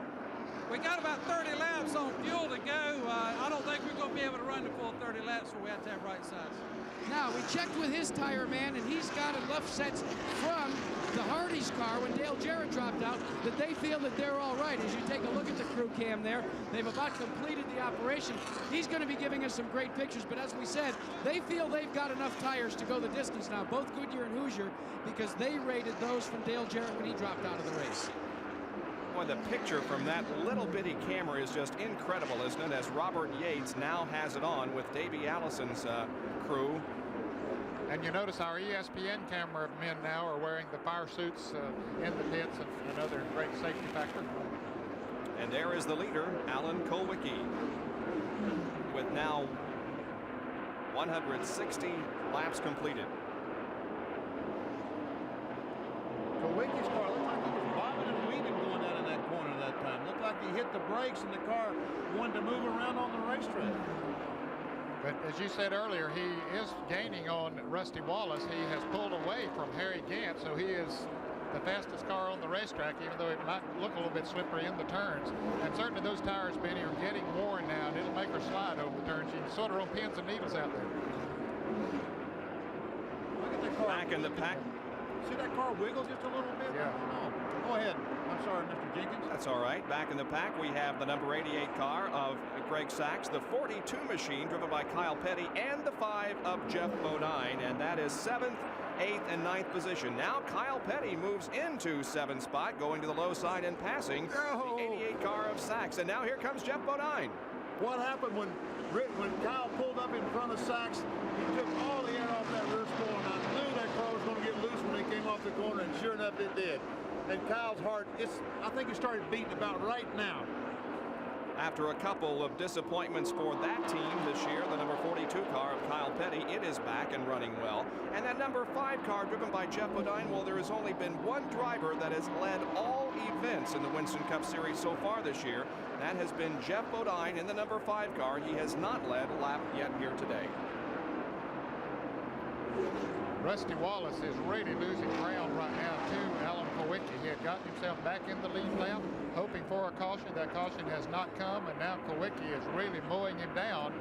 Don't know how many more laps he can stay out there ahead of him, but Kowicki is only about 1.5 seconds behind Rusty Wallace at this point. Now the number 11 car is about to go a lap down. Or another lap down. Yeah, that's Terry Labonte. Had mentioned did come in for a pit stop and is there right now as they change tires on the right side, and now the Budweiser Thunderbird moves back out onto the racetrack. This is one of the longest green flag runs we've had since the race started. I think we're going to see other cars coming into the pits here pretty quickly.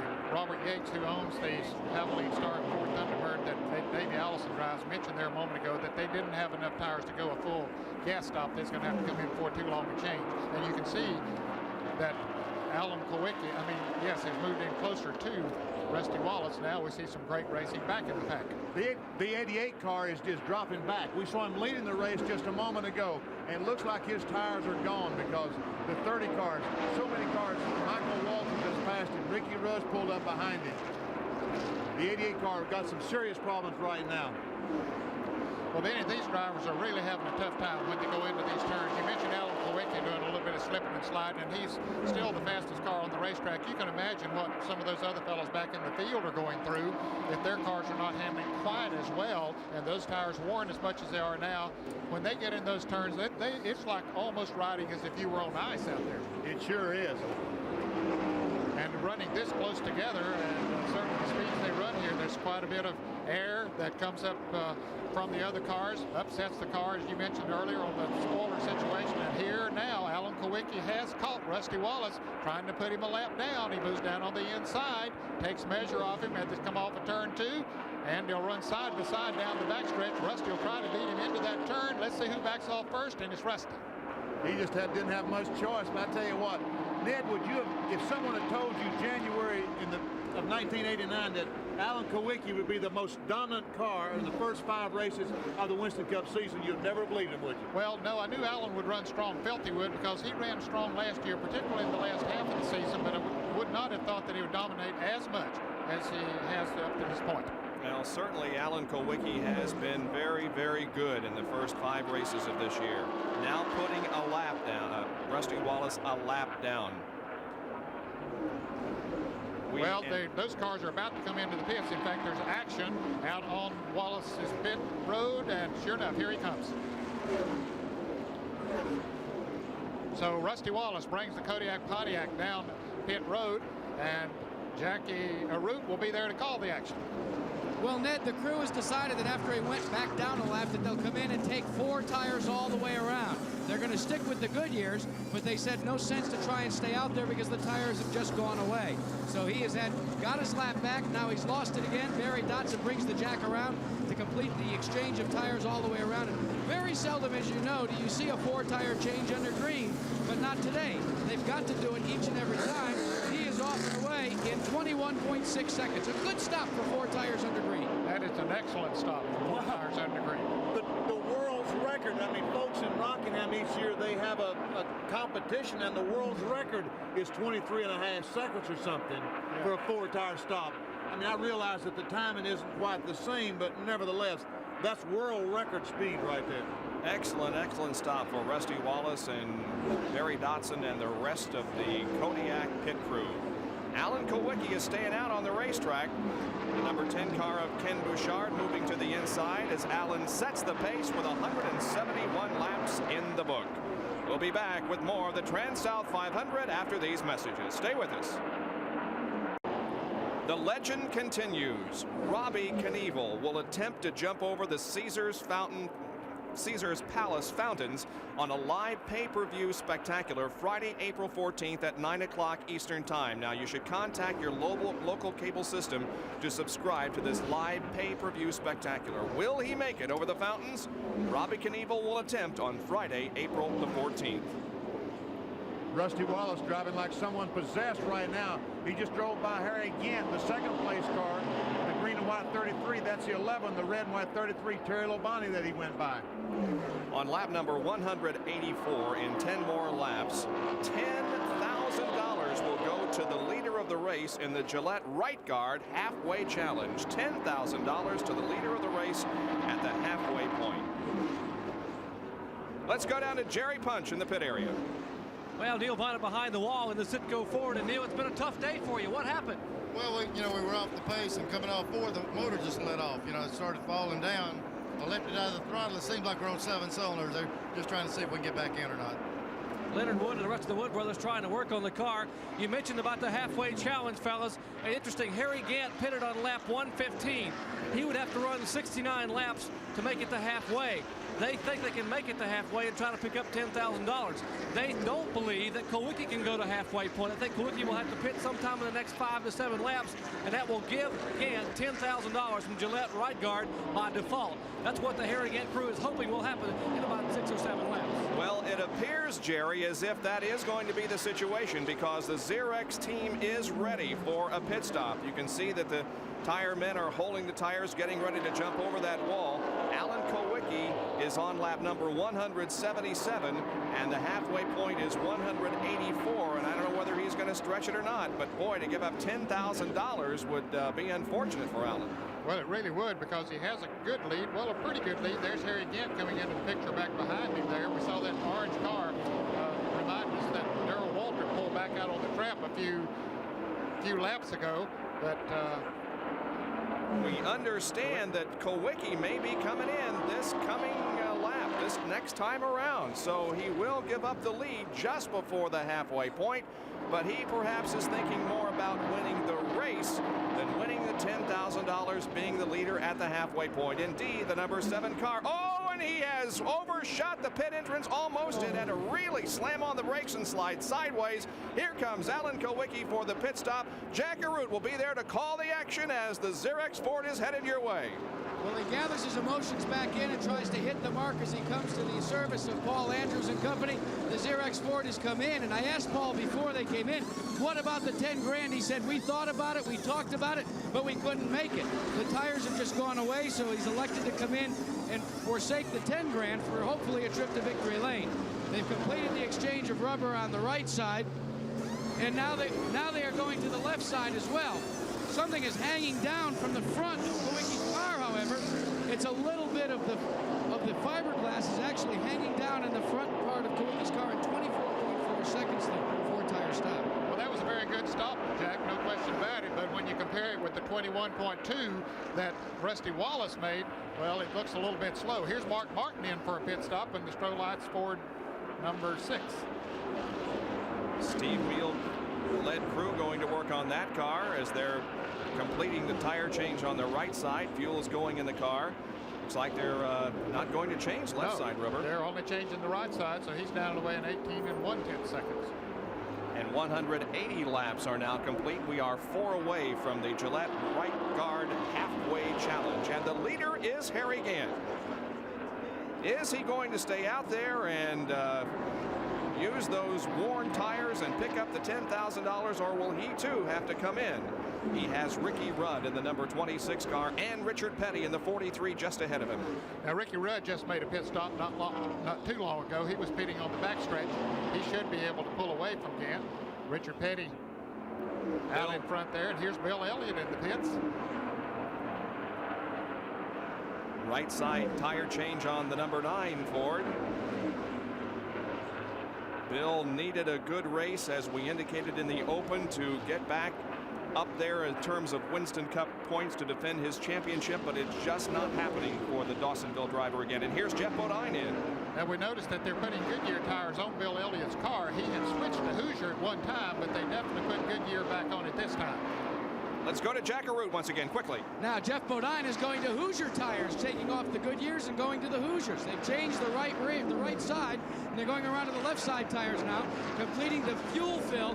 Now, you'll notice that they're filling fuel a little differently this year. And what's happened is now they will only take 1 tank at a time over the wall. His service is off and away, and Bodine is back. Sterling Marlin moving out of the pits just ahead of Jeff Bodine, with the number 5 Levi Garrett Chevrolet making its way back onto the racetrack. Next time around, we'll get the $10,000 bonus to the leader of the race, and it appears as if it's going to be Harry Gant. There he is in the Skull Bandit, car number 33. He's off the second corner and down the backstretch and is within 1/2 lap of $10,000. Apparently, Harry Gant is going to win the money and then come right in, which is not bad strategy at all. Let's see if he officially does it. I think there's going to be little doubt. Off of corner number 4. And here is the halfway mark. The cross flags by Harold Kinder signal the 1 halfway mark. And Harry Gant has picked up $10,000 in the Gillette Right Guard Halfway Challenge. Not only $10,000 to the driver, but also a fan stands to pick up $10,000 by simply filling out a coupon at a local store. Now here is the 28 car of Davey Allison. He has come in for a pit stop as the crew works on the right side and refuels that car. Davey had moved up into second position, having a very good run here today. I'm sure that Bobby Allison, his dad, in Hueytown, Alabama, watching today and proud of his son's run. He just changed his right side tires, gets back on the go, and here is Harry Gant in the pits, and Jerry Punch is there. Harry Gant brings the Skoll Oldsmobile to a halt, and Andy Petery and Charlie Presley and the rest of the crew go to work. They're cleaning the windshield. It will be a 4-tire change. Already have the right side tires on. Here comes Charlie Presley around carrying the jack. The left front tire now coming off the car. The jack goes up. Second can of fuel going in. It's been 90 races since Harry Gant has been in victory lane. Almost 3 years, making 4 years. Gant out of the way in 23 seconds. Pretty good pit stop for the Leo Jackson crew. Well, it's being shown on the screen is 22 seconds, Jerry. It was a very, very good pit stop, almost equal to that of Rusty Wallace, who did it in a little over 21 seconds. And the number 83 car, driven by Lake Speed, has not pitted, and so he is the official leader of the race at the moment. And there is Lake, the winner of the TranSouth 500 1 year ago. Now, as the Harry Gant gets his speed up going into turn 3, he's not too far from the picture that we're seeing, but he was trying to race Alan Kowicki back into that turn as the leader comes across the start-finish line. Harry Gant and Alan Kowicki are coming off of turn 4. Kowicki is just in front of Harry Gant, so they came out very close together. So Lake Speed on worn tires has the lead. You can see he's being passed.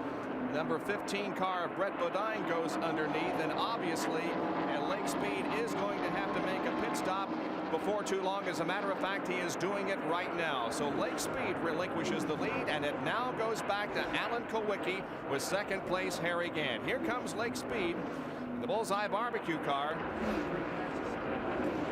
as he is pitted way up toward the 4th turn area. Robert Harrington, the crew chief on this car now. Let's see, they're going to change all 4 tires too. We saw someone taking the lugs off the left side tire. Harry Gant now. He has passed. Number 3 has passed Alan Kowicki, did he? Yes, he has passed Kowicki and is driving away. I don't know if that means that just the new tires are that much better, but or Kowicki's got a problem. Here we see Kowicki leading the race. Harry Gant comes off the corner and just drives by. Well, very impressive. He stopped Alan Kowicki stopped about 8 or 9 laps before Harry Gant did, and those tires slow down pretty quick. And it might be that just the newness of his tires helped him to do that. Remember, once again, Kowicki has apparently set his car up like he did last week in Richmond to run the long green period, so as time goes on, that car may be faster or at least stay at the same speed. We'll be right back. Back at the TranSouth 500 in Darlington, South Carolina. I'm Bob Jenkins, along with Ned Jarrett, Benny Parsons, Jack Arute, and Dr. Jerry Punch. We're more than halfway through this race, and the lead is being held by the 33 car driven by Harry Gant. Running in second spot is Alan Kowicki. In third is Davey Allison. Fourth, Bobby Hillen Jr. And Mark Martin runs in sixth position, although we understand that the number 6 car may be having some problems and could be visiting pit road before long. There is Mark, the pole sitter of this race, back to 5th at the moment, and the car certainly not performing the way he had hoped it would. Jack Arute, I got a question. That last series of pit stops, we saw several take on 4 tires, but then again we saw some take only 2. Why is that? Well, to put it bluntly, it was to try and make up time. Mark Martin decided, his crew, Steve Meal, they decided to only go with right sides because they felt they could maybe just actually gamble it out on the left sides and say, we've got to get a caution soon. I just talked to Stevens. He said, yeah, the car's getting real loose, but he said, at Darlington, you can't go this long without a caution. So they're gambling that a caution is going to come in the next 10 to 15 laps.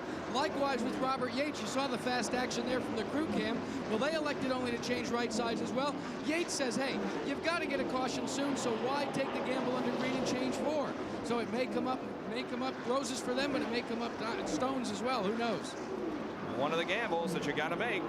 And there is the leader, Harry Gant, running right behind Dick Trickle. who again has been one of those in a substitute role for Mike Alexander, who has been very, very impressive. He finished in 3rd position at Atlanta and was running among the leaders that time. And there is Mark Martin. You can see the car just not up to full song as the 83 car Lake Speed passed by. Yeah, I would question really those that only took on right side tires and didn't change all 4 while they were in the pits. It would have taken another 10 seconds to go ahead and change the left side tires, maybe even a little less than that. And it sure would have made a difference in their speed on the racetrack. They can lose that much on the racetrack in about 15 or 20 laps. And that's what Mark Martin's going to do if he isn't careful. And you say, well, he can stop and get 2 tires again, but folks, we got to understand they're slowing down and taking off, and that takes a half a lap. To be able to slow down, stop, and take off again is at least a half a lap. And here's Morgan Shepherd bringing the Valvoline Pontiac into the pits, carrying one of our in-car cameras. And you can see Morgan getting a drink as the crew wipes off the windshield and refuels the car and puts new rubber on it. Mark Martin's crew is also ready for him to come in and get those left side tires perhaps. They're certainly out on pit road waiting for him to come in. There he is on the racetrack. Yep, he dips down now. He's coming down pit road. Mark Martin, Batesville, Arkansas driver, who had great hopes going into this race of pulling off his first win in Winston Cup competition, but it doesn't appear it's going to happen. Jack Arute will call this pit stop. Well, Bob Jenkins, here's a case where you just hoped your way to make these tires last, and it didn't work for Steve Meal and Mark Martin. Martin just could not handle the car, and they talked on the radio, and he said, I've got to come in. They made the exchange, but in a lot faster, actually slower time than it would have been, as Jared said, to do it all 4 all the way around during the last green flag stop. A costly miscue by this team. Plus the fact, as Benny Parsons mentioned, the slowdown and the getting back up to speed period, that is more critical, or at least as critical as the time that you lose on the pit road. Yeah, you know, when we have those clocks up there in the upper right on pit stops and they show 22 seconds, that's great, but you also got to consider that time that it takes to slow down and to speed up once again. Harry Gant leads the race. And I'm sure a lot of fans are wondering what's happened to Rusty Wallace now after all of this round of pit stop. According to my calculations, I think Rusty's back in the lead lap. Now, he was one of the first ones to come in, so with those fresh tires on, he went up and passed Alan Kowicki, who was leading the race, as we see Dale Earnhardt coming back out onto the racetrack now. Here is Rusty Wallace. He's about 7 seconds in front of Harry Gant from being lapped. So he was able to pull away with those fresh tires on, but now Harry Gant has a little bit fresher tires than Rusty does, so Harry's picking up a little bit on him, so it just depends on how long they go in the green here. And Rusty's still running pretty good because Rusty Wallace is in 5th spot. As we see Dale Earnhardt in the black 3 has made his repairs. He's back on the racetrack. And you got to wonder how well Dale is physically, because when he hit the wall and came in for a pit stop, he was hurting. His knee was really giving him problems. And again, he is just out there picking up those valuable Winston Cup points. It's going to be interesting because if Alan Kowicki, who is in 2nd position, has a good race and finishes there, the points lead could very well change. Jerry Punch, what have you been able to learn physically about Dale Earnhardt? I went back by just a minute ago before he was to go back out on the racetrack, and I talked to him, put my head in the car and talked to him for just a minute, and he said that he just bumped the steering column with the left side of his knee, and it caused a bad cramp on the upper part of his leg. The cramp went away, the knee's a little bit sore. He said, but hey, Doc, it'll take a lot more than that to get me out of this race car. I'm going to be all right. Now you can bet on that, as Dale Earnhardt is one of, if not the fiercest competitor that Winston Cup has, and that's the reason why he is in the points lead right now. In the lead of the race, Harry Gant. There he is in the car number 33. After 203 laps of this 367 lap event. So we will take another break and resume our live coverage here at the track Too Tough to Tame in Darlington, South Carolina. We'll be right back. Harry Gant is leading the TranSouth 500 from here at Darlington. And we mentioned a few minutes ago before the break that Rusty Wallace was back on the lead lap. Indeed, he is. As a matter of fact, he's all the way back up to 5th spot. So don't count Rusty out of this thing by any means.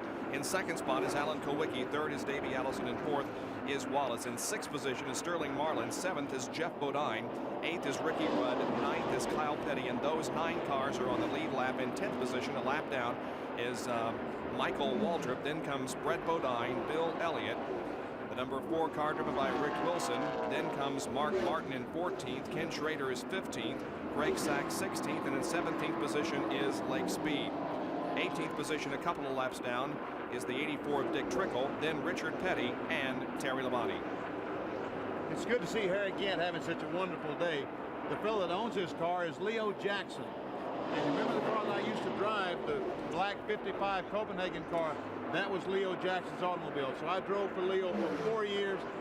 He's a very nice man and a man who wants to race badly. And Bill's a good race car. And Bill's a very good race car. Andy Petrie, the crew chief on that automobile, also would be, or a sometimes racer, I should say. Yep. Runs up around Hickory some. Won some races last year at Hickory. At Hickory and Greenville Pickens Speedway in Greenville, South Carolina. Andy is a pretty good driver. It's interesting that as Terry Labonte goes out of the pits, that Dale Jarrett and Andy Petrie went to school together. As a matter of fact, Dale's Busch Grand National team is called DAJ Racing, and it's not because it happens to be Dale Jarrett's initials, but there's another fellow by the name of Jimmy Newsom who went to school with them. They built their first race car together, took it to Hickory Speedway, and it was Dale, Andy, and Jimmy. That's how DAJ Racing was born, and so Andy Petrie now is a crew chief. Dale Jarrett, of course, a race driver. Jimmy Newsom, the other member of the family, he's in the tire business up in Newton, North Carolina, out of racing. Well, we mentioned at the very top of the program that we consider the tire situation to be the most important story of this race. And indeed, it has come into play several times during this event. Jerry Punch, kind of recap for us, if you will, the tire situation at this point. Well, I'd like to recap that, but you guys were just talking about Andy Petrie here and Leo Jackson. Andy Petrie, the crew chief on the car, and Leo Jackson, the car owner here that owns the Harry Gant car, standing to his right against the wall. The tall, bearded gentleman. Absolutely an outstanding car owner and car builder. That is Leo Jackson you're looking at right now. We talk about a tire shortage. Well, Leo just told me a minute ago that they are concerned about not having enough Goodyear tires. And remember, after lap 293 here, within the last 100 miles of this race, you cannot change brands. So you're rolling the dice. If you're on Goodyear tires at lap 293, you better be sure you got enough Goodyear tires to go the distance. If you're running out of Goodyear tires, you may have to be switching to the Hoosier. Well, a lot of teams are trying to calculate now just exactly what they can do.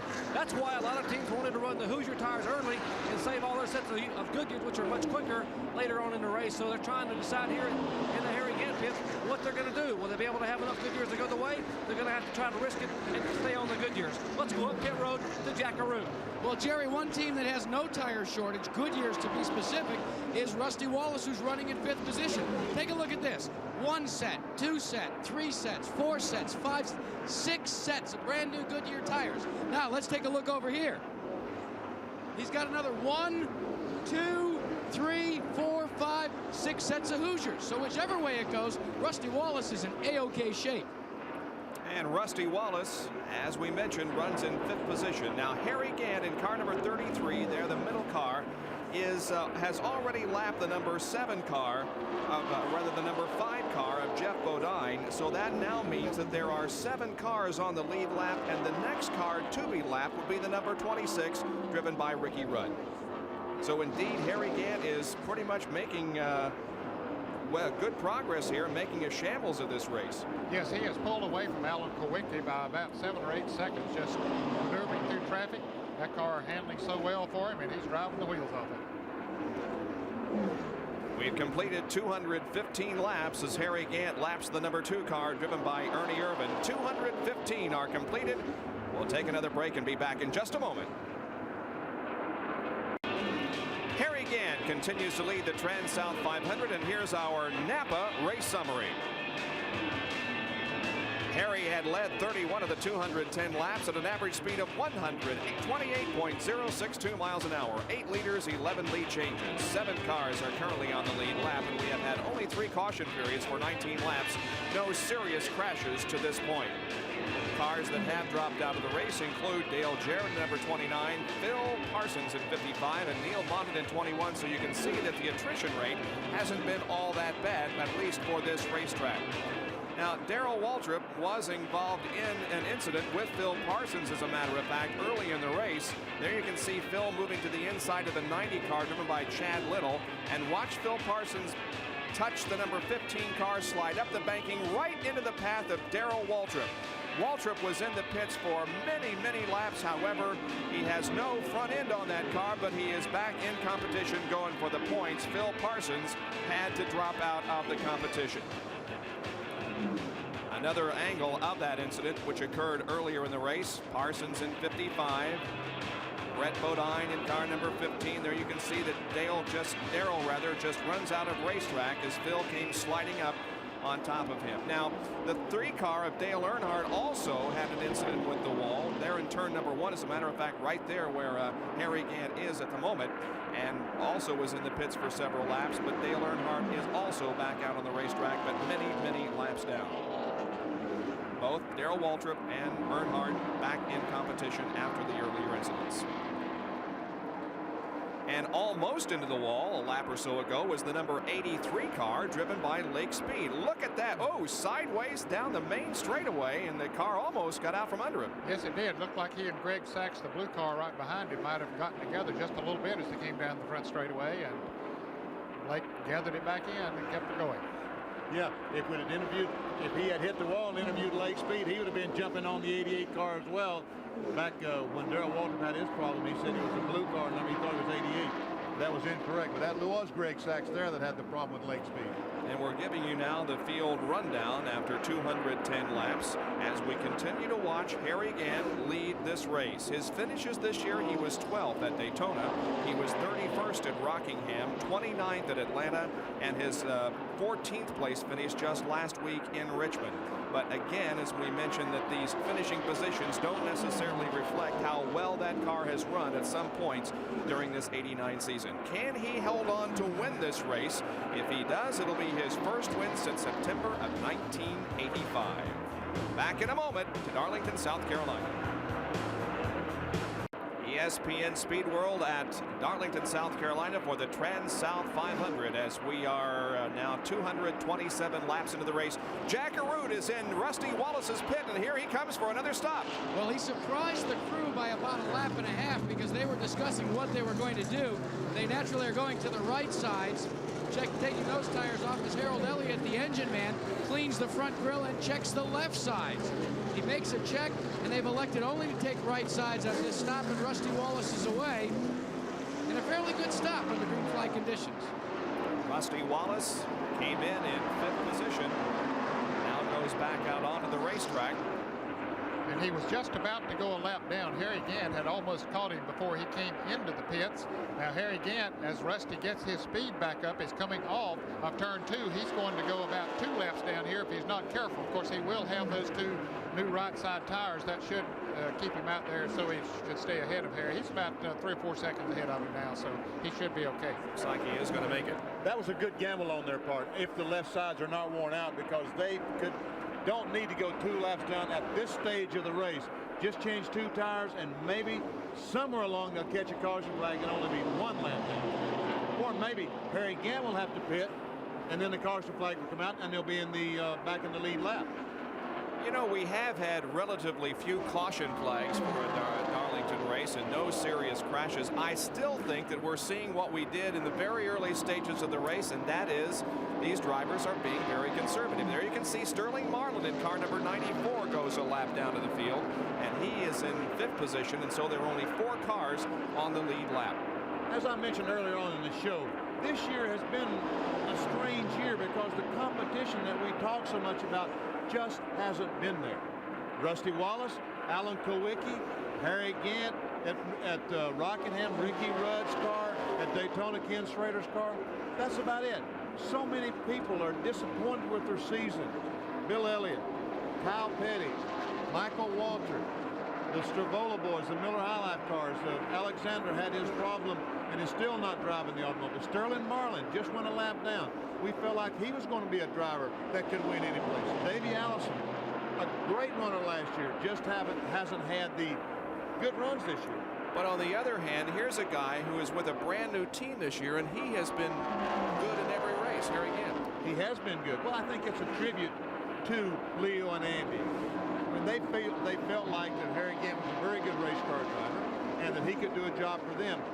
Harry went in, and evidently they've hit it off. There's good communication between those three. Is there any way you can explain what you just talked about? The fact that the guys like Terry Labonte, Rick Wilson, who we expected to see win a race maybe earlier going, just haven't been up to speed so far. And Ricky Rudd, there's another one. So, oh, yeah. Can I explain it? If I could, I'd be a consultant. I wouldn't be here. I'd be a consultant. Here's the 8 car of Bobby Hillin Jr. And talk about a guy who should be congratulated on a run. Bobby Hillin Jr.'s in the pit. Jerry Punch is there. And Harry Hyde orchestrates the tire changing here on the Miller High Life Buick of Bobby Hill. And they clean the grill, clean the windshield, right side tires, get all the fuel. They're watching that fuel can. The fuel still going in the car. They're revving the motor, trying to get the last drop of fuel in. He's down and away. Bobby Hillin running a great race here at Darlington. 2 right side tires and is gone. And folks, that fellow that changed the right front tire on that automobile, another famous name in racing, that was Timmy Petty, the son of Maurice Petty, that changes the front tire on that car. And he did a good job, too. He did a super job. Bobby Hillin Jr., when he won that Talladega race, became the youngest Winston Cup winner ever. Here comes Davey Allison. We'll go to our crew cam. This is Robert Yates wearing it.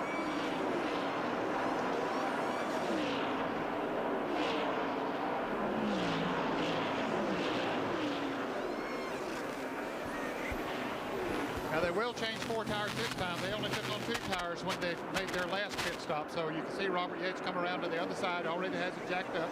Look at him checking both ends of the car to see if everything's okay. Yep. Boy, that was a good pit stop. Yes, it was. And what great, that camera is fantastic. Did you see him looking right, looking left, back to the right? Wow, it's unbelievable. No bigger than that thing is. Boy, talk about technology in racing, but there's also been some great technology in television the last few years. Hey, Bob Jenkins, you know, we had the Gillette right guard thing at halfway. You need to go into the grocery store and buy you some right guard and get you a coupon. Is it that bad in here? Oh, you mean to buy a coupon? Yeah, that's right. Okay. All right. Gant still has a lead. Let's take a look at this once again. Now, Robert Yates goes to the left side of the car. Watch him get the car up on jacks, then check both ends of the car. Back and forth. Then he drops the jack and the car rolls away. Wow, that's but he has to make sure that the jack, that's his job. He has to make sure that all 10 of those lug nuts are tight. And folks, that wrench doesn't tighten them all at one time. They have to tighten each one individually. And he has to make sure all 10 of them are tight. We can talk about that coupon a little bit more. You go in and pick up a coupon and you write down who you think is going to be the pole sitter for a particular race, and then it goes into a hat with everybody else who picked that driver. And if your name is chosen out, you do win $10,000, just as the driver does at leading at the halfway point. The leader at the halfway point was Harry Gant, and he still continues to lead at Darlington. Back at Darlington Raceway, we're under caution here, and Harry Gant, the leader, is on pit road. It'll be a 4-tire change for Harry Gant. The caution brought out by a spin out of turn 4. Rodney Combs getting tapped by Jimmy Horton in turn 4. Left side tires now going on Harry Gant's car. The Skoll crew hustling to get Gant back out and in front of the field. Harry having the best day he's had in 4 years. Down and away. Let's go up pit road to Jackaroo.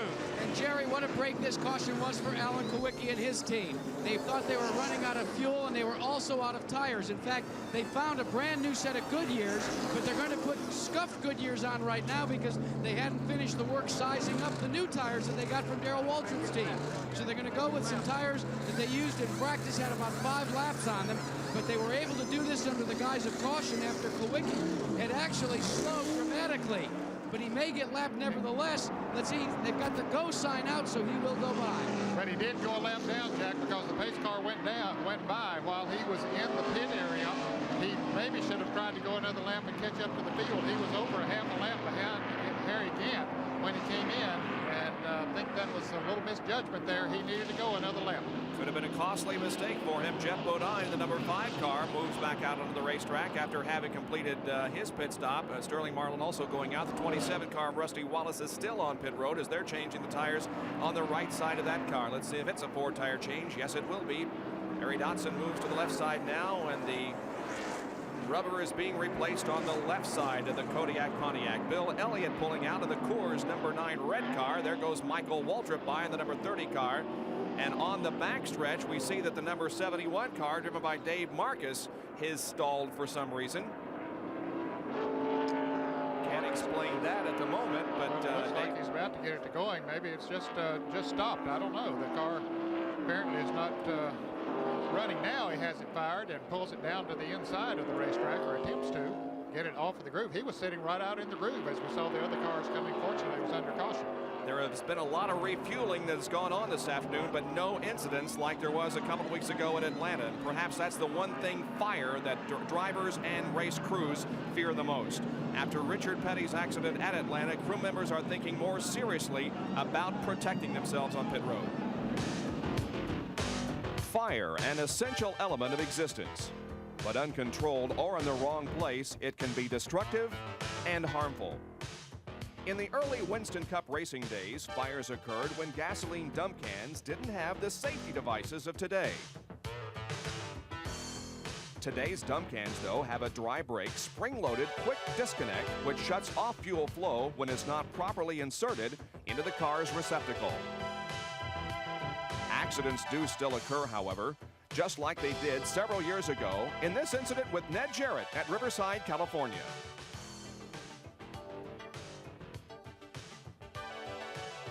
Bill Simpson has been making Nomex suits for drivers and crew members for several years. To prove their safety, he set himself on fire and burned for 20 seconds without injury. It's this type of suit NASCAR fuel refillers are being urged to use. Other protective items are also available. A full-face helmet with skirt to protect the face, eyes, and the neck. Gloves, of course, to protect the hands. And there are also shoes and underwear to protect the wearer. A rubberized Nomex apron is the latest innovation. It prevents fuel from soaking into the Nomex in case of a spill. A Velcro fastener allows the victim to tear off the apron quickly and to get away from the fire. Steps have been taken to reduce the possibility of fires on pit road, but accidents will continue to happen. It's up to individual crew members to protect themselves and to take advantage of the technology that's available today. And it's so good to see that most of the refuelers now have that protection on for this race, as Alan Kowicki has come in for another stop and is being held at the exit to the pit area until the field goes by. I think he came back in and put on some sticker Goodyears. They mentioned a moment ago that he was putting on some that had been run prior to that. Jack Root, what is the story there? That's exactly the case. Remember, we were saying they finally found some Goodyear tires. They've been searching for about 100 laps or so for them. They got them from Darrell Waltrip, and then they didn't have time to size them up, to put the lug nuts on, let the glue dry, everything else. The caution comes out. They're scurrying around for Goodyear tires to put on. They elect to go with the scuffs because they felt that they could come back in under the guise of caution and put the stickers on later. But you asked him a little bit before that, why didn't he stay out? Well, he was literally out of fuel. He was really coughing and sputtering as he came down pit road, so they just couldn't even chance that. So they had to actually chance going a lap down. A tough break for Alan Kowicki. Another guy that's had a lot of tough breaks. He's with Jerry Punch, one of the crew members with Jerry Punch from Dale Earnhardt's crew. Jerry? Well, he's trying not to have any more tough breaks, Shaq. In fact, we're talking about Chocolate Myers, Danny Myers, the gas man for Dale Earnhardt. We saw that fire feature a few minutes ago. And Chocolate, you've been one of the leaders among the gas men on pit road about trying to get everybody to wear the fireproof suits and the fire hats, and etc. Not everybody wears as much as you do, as far as wearing the Simpson Nomex gloves and the underwear and everything. But it's very, very important. You were very close to the Richard Petty scene down in Atlanta. In fact, you helped to put the fire out down there. I know you feel very comfortable wearing this kind of gear, but you wouldn't go on pit road anymore without it, would you? No, I tell you, after seeing the fire at Atlanta, and we had a fire, last year at Michigan, and one year before that, I think at Talladega, and everybody now realizes just how dangerous the fire situation is, and we're going to do everything we can to, do our part to control it. Well, I guarantee you, people like him on pit road, even the pit reporters, what the latest dress in pit reporter here is the Simpson fire suits, as Jack Root and I have been wearing today, and will be wearing forever now on NASCAR events. And I'm certainly glad I got it on. I feel a little more comfortable. It's a little warm here, and but I'm very, very comfortable having this fire suit on, as I'm sure Chocolate Myers is as well. An ounce of prevention worth a pound of cure, that's for sure. And our hats off to Chocolate, too. As Jerry mentioned, he was one of the very first to grab a fire extinguisher and go into that petty fire to help extinguish it. We'll be right back. Will Robbie Knievel jump over the Caesars Palace fountains at leap of about 150 feet? Well, he's going to try to do it on Friday, April the 14th, and you can see it on a live pay-per-view basis. Contact your local cable system to get this spectacular. Robbie Knievel attempting to jump over the Caesars Palace fountains. You ever tried anything like that, Benny? I wouldn't gather electric chair to try something like that. How about you, Ned? No, I tell you, I've tried a few tricks here at Darlington, Bob, but nothing like that. Nothing that would compare to that. Now, we have quite a discussion going on here between a NASCAR official, and that's Waddell Wilson, and Steve Beal. Steve Beal's crew chief on the Mark Martin car. Waddell Wilson, of course, the crew chief on Jeff Godine's car, and Jack Arute is there. Jeff, what's all that about? Well, Ned, actually what they're doing is they're discussing whether they are indeed a lap down or not.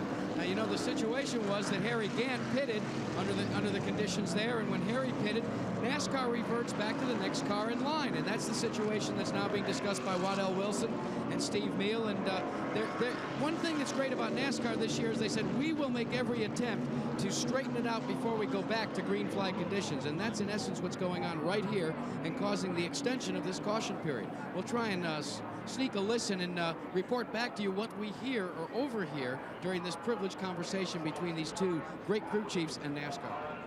Okay, Ned, the question, I realized that the 33 car pitted before the caution car came on the racetrack, and his pit is before the start-finish line. Now my question is, was the 28 car in the same lap with him? I don't think so, because he'd made a green flag pit stop and Harry Gant had not. So the fact that Harry's pit was before you get to the start-finish line. The start-finish line goes all the way across the racetrack, even through the pit area, and he stopped before he got there. And if those cars got back to that before he did, then it's my opinion that they unlapped themselves, and that's what Waddell Wilson and Steve Meal are arguing about, and they're still holding the caution out here to get that all cleared away. Harold Kinder does have the caution flag raised high in the air, but now he begins to get the signal of one more lap to go before we restart this TranSouth 500. You didn't miss a thing while you were away. Here is the restart on lap 249. Green coming out, and the TranSouth 500 is resuming. Harry Gant is the only car on the lead lap according to NASCAR scoring. Jeff Bodine, Sterling Marlin, Greg Sachs, and Bill Elliott are all a lap down. But look at Davey Allison trying to get his lap back on the inside again. He has position on the inside, got the spot, and I saw some smoke coming out of that 28 car the last time by, I do believe. Don't seem to be affecting his speed, though. No, it certainly doesn't.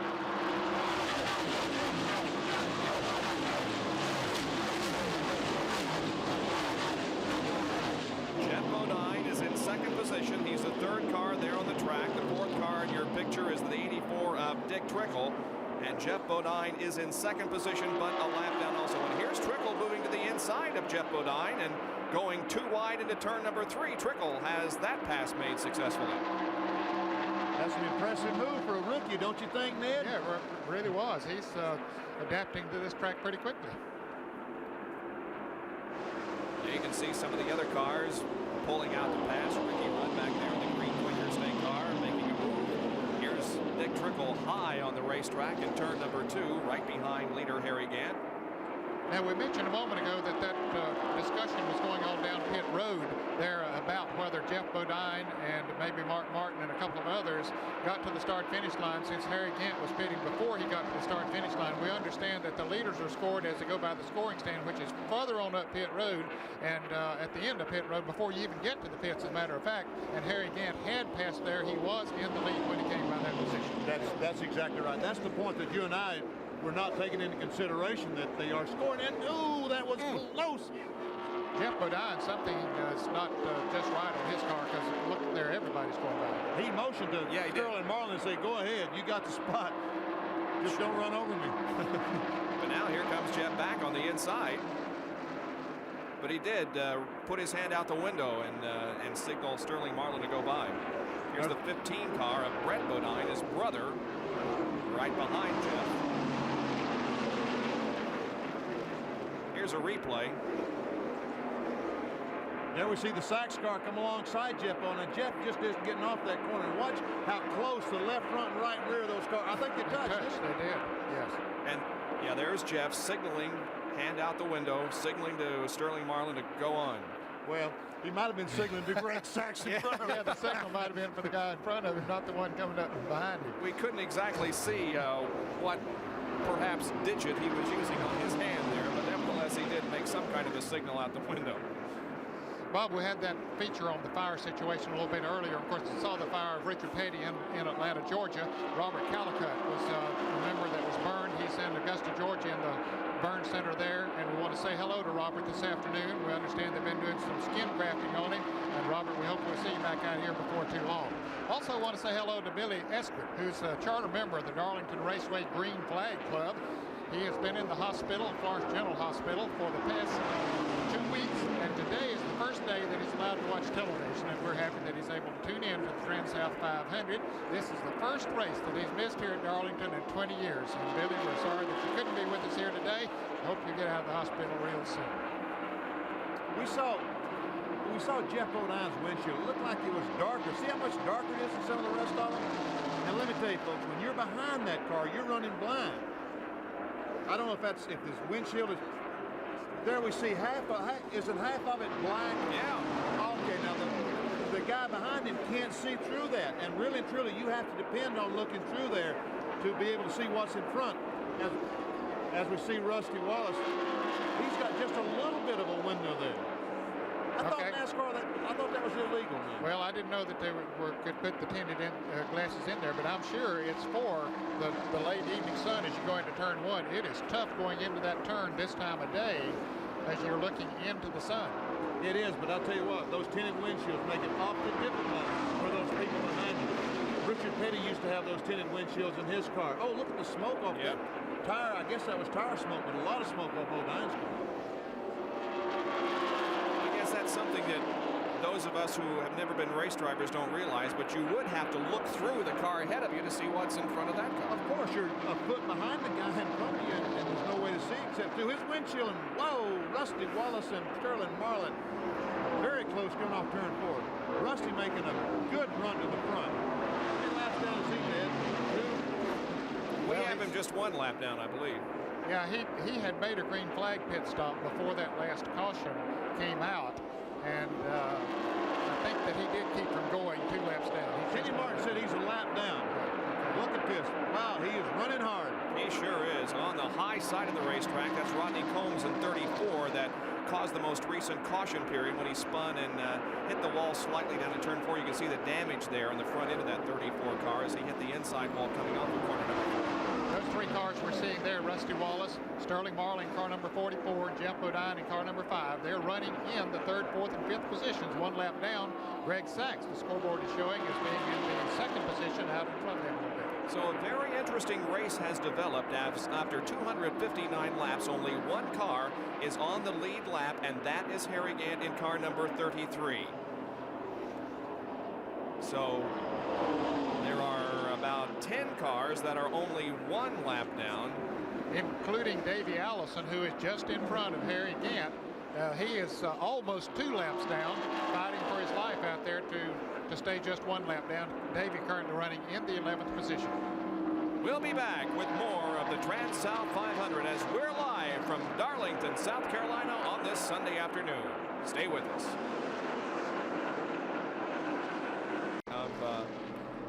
Of the incident involving Hut Strickland. Well, you can see the car down on the inside of the racetrack spinning around. It rights itself, gets headed in the right direction, but the caution came out while he was spinning around. And the crew cam on Robert Yates as Davey Allison is in for a tire change. Going to the left side now. Now the helicopter that transmits our signals has just landed for some fuel and is not quite up to altitude to give us the real good pictures. There that begins to come in as Davey Allison pulls away. Bill Elliott is also in for a stop as they have completed a 4-tire change, and Bill Elliott roars back into competition. Bill was running in the 6th position, 1 lap down. And there is the helicopter that we just mentioned after it is now getting into a higher altitude after having made a pit stop itself for some fuel.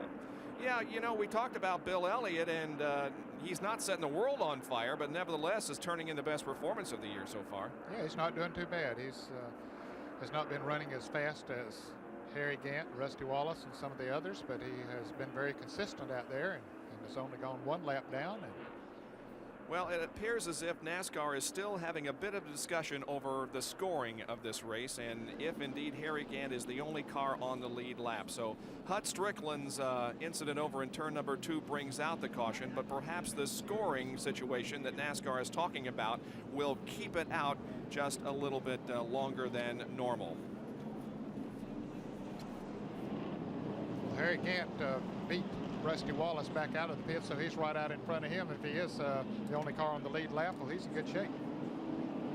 Harry Gant under caution here at Darlington, and today's track fact features the crew chief on the car that's being driven by Kyle Petty, and also the guy that's an occasional ESPN analysis, Gary Nelson. He answers an often asked question concerning engines.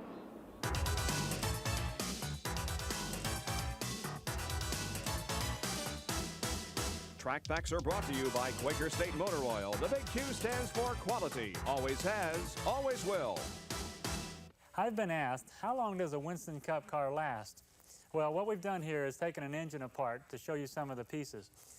These pistons may only last 500 miles. The connecting rods, about 1,500 miles. Something like this crankshaft, about 2,500 miles. A set of heads, barring no failures, would last maybe 2 or 3 races. Engine block like this, about 2,000 miles. To put all this into perspective, everything here will probably be junk at the end of the season, except for maybe this valve cover or the roof on the race car. Well, Gary's driver, Kyle Petty, finds himself in 15th position, 2 laps down in this race. And Gary will be with us in the broadcast booth next week at Bristol. Jack Arute has a previous commitment. Benny Parsons will go to the pits, and Gary will join us in the booth. We'll be right back. At Darlington International Raceway in South Carolina, we are under caution on lap 267, and the reason for this lengthy caution period is because of a scoring question that has developed. Now, NASCAR is continuing to talk about this situation with crew chiefs like Waddell Wilson, and it appears as if several are going to be given a lap back. Let's go to Jack Arute. Well, you see these 2 guys, Glenn Carter's a NASCAR official, and this is Waddell Wilson, and they've been joined at the hip like this for about the last 5 or 6 laps. And I think now Glenn has given the word to Waddell as far as what the situation is. Did you get your lap back?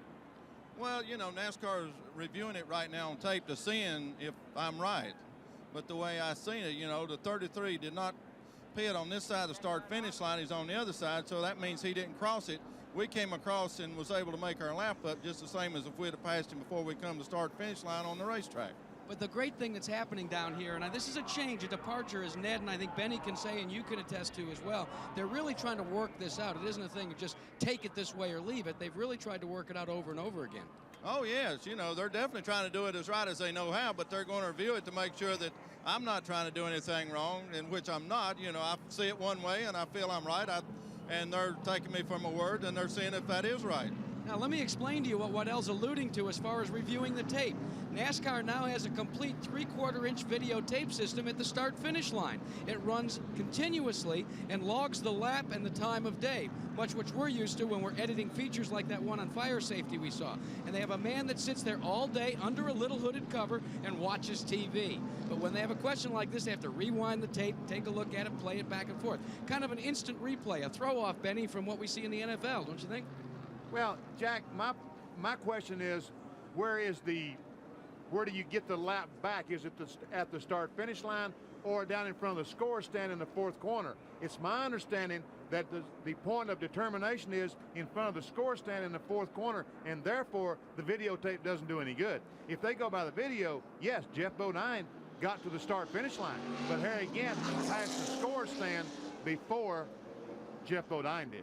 Well, I'm going to have to plead ignorance, and under normal conditions, you know, your booth would be located right next to NASCAR's, and we could get a quick answer to that. But today, that's impossible, and it would really be Dick Beatty or Les Richter or Morris Metcalf that could answer that question. But Ned, maybe you've got the answer. I'm going to throw it off to you. Maybe you've got the answer. Well, I made the statement a moment ago when I tried to correct the thing that it was handled at the scoring stand. Certainly, when NASCAR gets their information, they get it from the chief scorer, who is just off for the fourth turn, and so that's the information that they have to go by. But it is officially scored at the start-finish line as far as the leader of the race is concerned. And so they're reviewing the tape, and I think they are correct in doing this and letting those cars, they are going to let some of them go around, I understand, and give them their lap back. Well, Greg Sachs has already went around the pace car and is getting a lap back.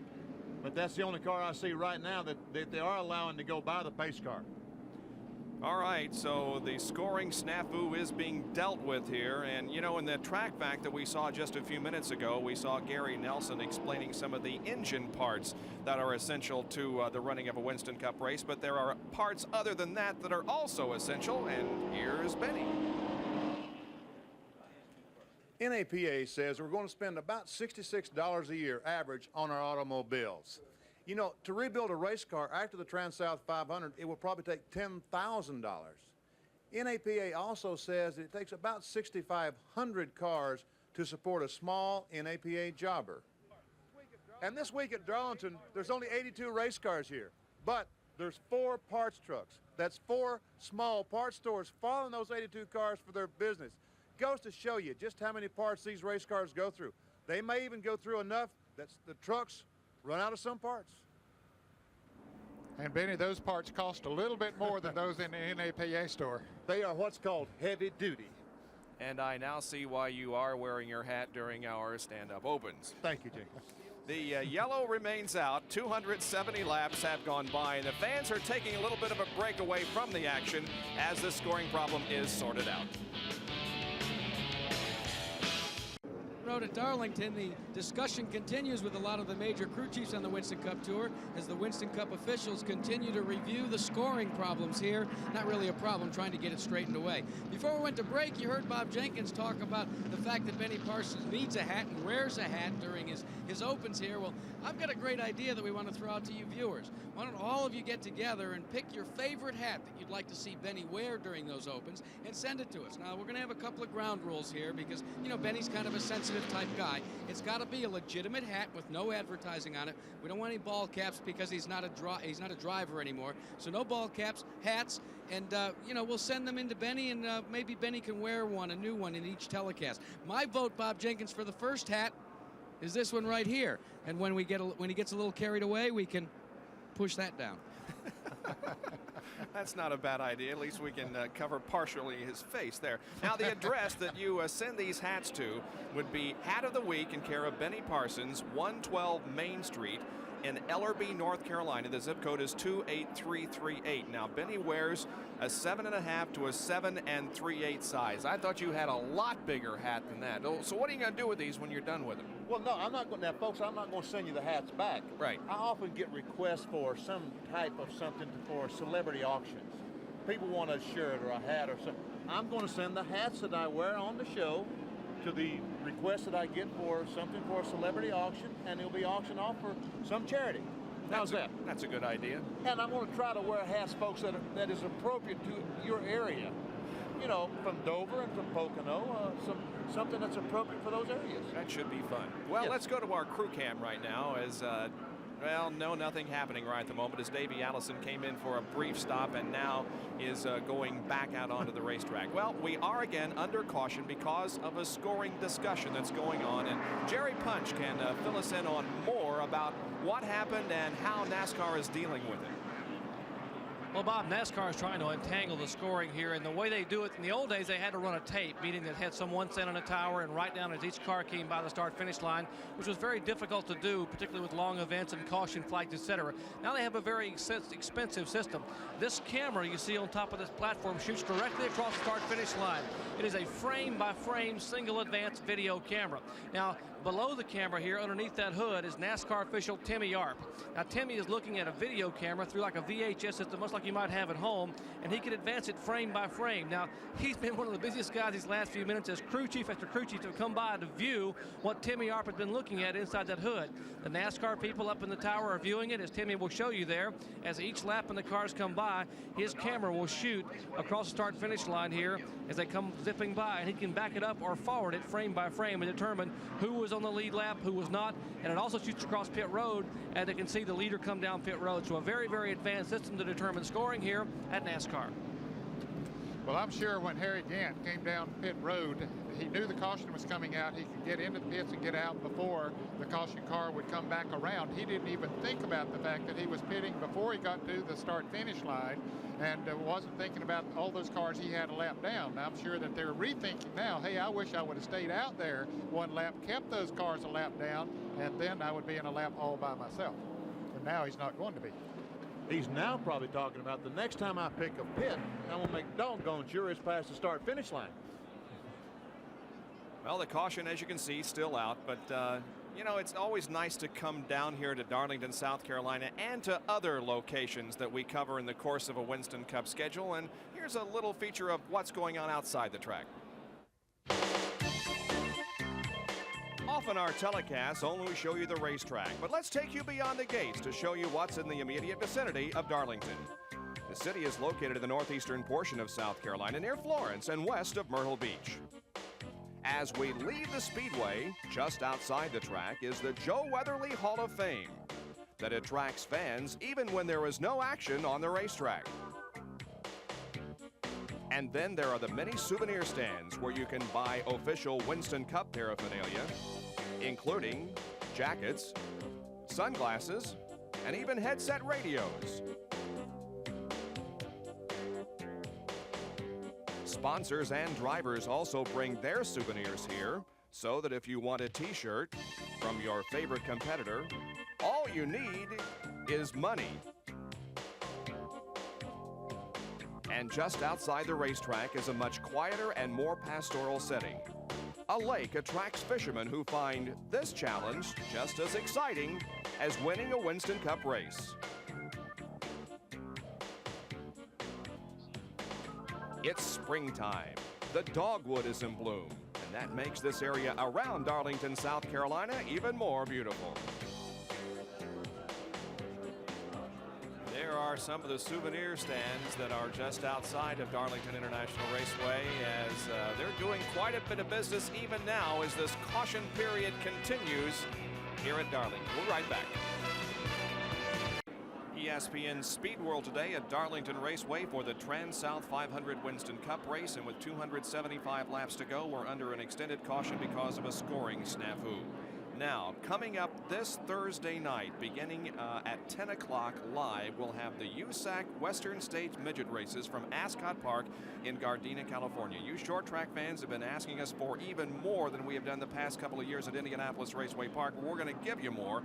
9 midget races live from Ascot Park beginning April 6th, and then later we'll have 10 midget and sprint car races from Indianapolis Raceway Park, a total of 18 Thursday night Thunder events. The USAC Midgets coming up this Thursday night at 10 o'clock live Eastern Time. Well, Dr. Jerry Punch can update us on the situation on pit road. Jerry? Well, we've been eavesdropping here in the Harry Gant pits, and what you're looking at is NASCAR official Art Krebs as he's been explaining to Andy Petrie and Leo Jackson here exactly what's happened. And Andy is not a happy camper right now. They have sent a number of cars back around Gant and put them back in the lead lap. And what Art Krebs has said is that, look, the cameras don't lie, fellas. The camera over there will show you, and I can take you over there and show you on the camera, which we just showed the folks at home, exactly what happened. So they're not really happy about these cars getting back in the lead lap with Gant, but they have an explanation for it. Of course, it's on the video. But that's what's going on up in the Gant's pit. They're still discussing it here. Let's go up pit road to Jackaroo. Well, Jerry, you're lucky you only have one group. You see one group here that's been around for a while. Now we've got 2 groups of team members discussing with 2 Winston Cup officials. It seems as if nobody's happy yet, but Let me see if I can explain one of the reasons why maybe you get into a scoring situation like this. When you have an extended green flag period, such as we've had, a lot of times when you make several stops like this, especially with the scoring systems that are in use today in NASCAR, sometimes it can get a little bit ahead of you, and we do use some of the best equipment. But I think, Benny, you know a little bit about a scoring system that they're taking a look at, and it comes from the race that was held in Australia, a computerized system that we may see in a couple of years. So I'm sorry, Jack, I was not able to hear you. If you're talking about computers that the Formula One cars use or what have you? Well, actually, they had a system, Benny, down in Australia that was used for the NASCAR race down there, and there's some talk that their prototype may come here and may be used in several years to come. Well, we talked about that at ESPN last year, about the possibility of maybe us putting a screen here in the booth and using on the cars, make all the cars put a transponder on them, and us just run a check on it to see if it was a credible thing. There we see the 5 car. Now they figure out he's got a lap by himself, lead on everybody. So he parked. They're going to go all the way around the racetrack and come back, and he'll fall in line wherever he goes. I guess at the rear of the field or at the front of the field. Well, hey, folks, I'm sorry we're confused you, but I'm a little bit confused myself. I think everybody is, and the only thing on the scoreboard now is the lap count, 277. Normally they show you the first 5 positions. Well, there's nothing up there right now. We just know that we've completed lap 277, and at the moment we're not even sure who the leader of this race is. We do know that Jeff Bodine is being stopped on the starting line, and here comes the field out of corner number 4 to catch up with him. Yeah, there really shouldn't be any question about who is leading, and Harry Gant should be the leader of the race, but because he had a lap on the field before he made a pit stop. But now that they figured that Jeff Bodine had got a lap on the field as a result of going ahead of other cars, so they've taken that back away from him. We'll get it all figured out here before too long, and we'll go back to racing. The reason that this caution period was brought out was by a spin for Hut Strickland, but it's evolved into a much more lengthy caution period than first anticipated.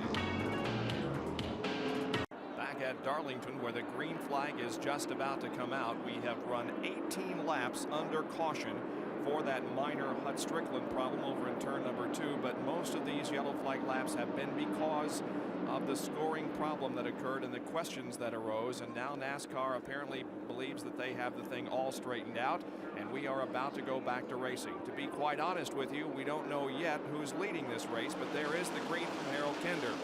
Harry Gant should be, we think, but the car that leads them across the stripe on the high side of the racetrack is the number 84 car driven by Dick Trickle. Now here comes Mark Martin to the inside, passing Terry Labonte. As Labonte gets caught up high, everybody moving through turns 1 and 2 in pretty good shape. There's Bobby Hillin Jr. in number 8. Here comes Rusty Wallace in the 27, Kyle Petty in the 42, and Alan Kulwicki in the 7 car. And boy, Harry Gant was caught back there on the high side of the racetrack and couldn't go anywhere for a little bit. And here he comes to the inside of Alan Kulwicki, to the inside of Terry Labonte. That's Kyle Petty dropping low on the racetrack, passing Bobby Hillin Jr. That car is working very well for Kyle Petty. That was impressive. Kyle Petty in that peak unit in Pontiac came off the corner and just blew by Hillin. Okay, and here goes Harry Gant by.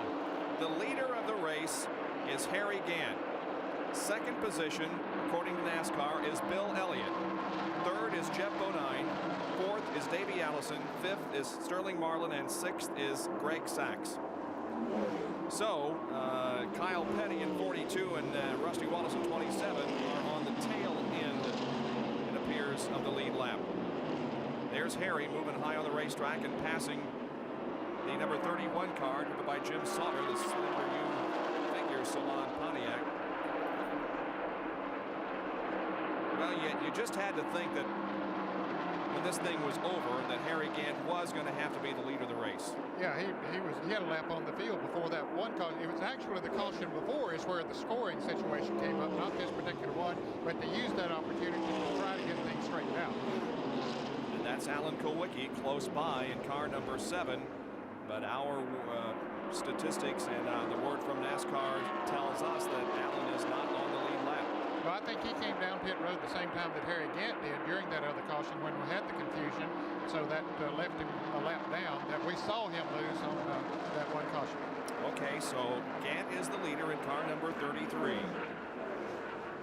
In second position now is Jeff Bodine in the number 5 Levi Garrett Chevrolet. He passed the number 9 car of Bill Elliott just a lap ago, so Bill Elliott is back in third position in the car number 9.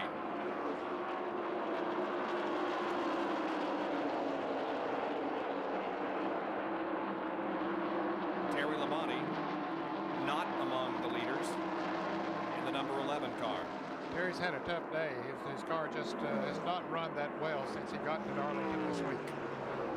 Jeff Bodine moves inside of Terry going into turn number 1 and puts Terry between himself and the third place car of Bill Elliott. But there's Elliott now low on the racetrack in turn number 2. And he too passes Terry Labonte. Here comes the 25 car of Ken Schrader and the 15 of Brett Bodine. Well, Elliott isn't doing bad at all for a guy with a broken wrist and still suffering from it. Third position, not bad at all on this racetrack with the physical handicap that he has. Doing a good job out there, no question about it. He was 1 lap down at one time, but apparently taking advantage of the situation when Harry Gant came into the pits. And I want to tell the folks one more thing about that situation. We don't want to beat a horse to death, but when the caution was about to come out, Harry came into the pits. He didn't come across the start-finish line and get the caution flag, so the others could race back to the start-finish line. And as he slowed down to come into the pits, they passed him, and that was legal to do that because they had not got to the start-finish line where it is official, the caution flag. So Harry Gant does have the lead.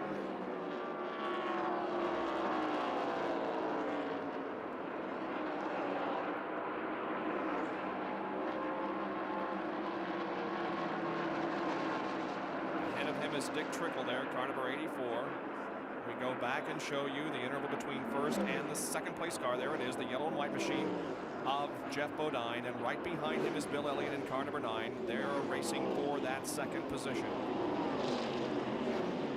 Bodine's car seemed to be working much better now than when we saw it earlier. A lot of cars were passing him not too long ago under green flag conditions, but it seems like the car's running pretty good for him now. They must have gotten a good set of tires on it. The 88 car now moves into fourth position. That is Greg Sachs, and he is having a fine day. He is having a great day, as a matter of fact. That's by far the best that car's run all year, and I'm sure the Buddy Baker, Danny Schiff, and all the Crisco people are very happy. The 94 car will be the 5th place machine. That's Sterling Marlin. He's having a good day as well. Sterling comes into this race 4th in points. He's had a very good, consistent season. So that now will review for you the top 5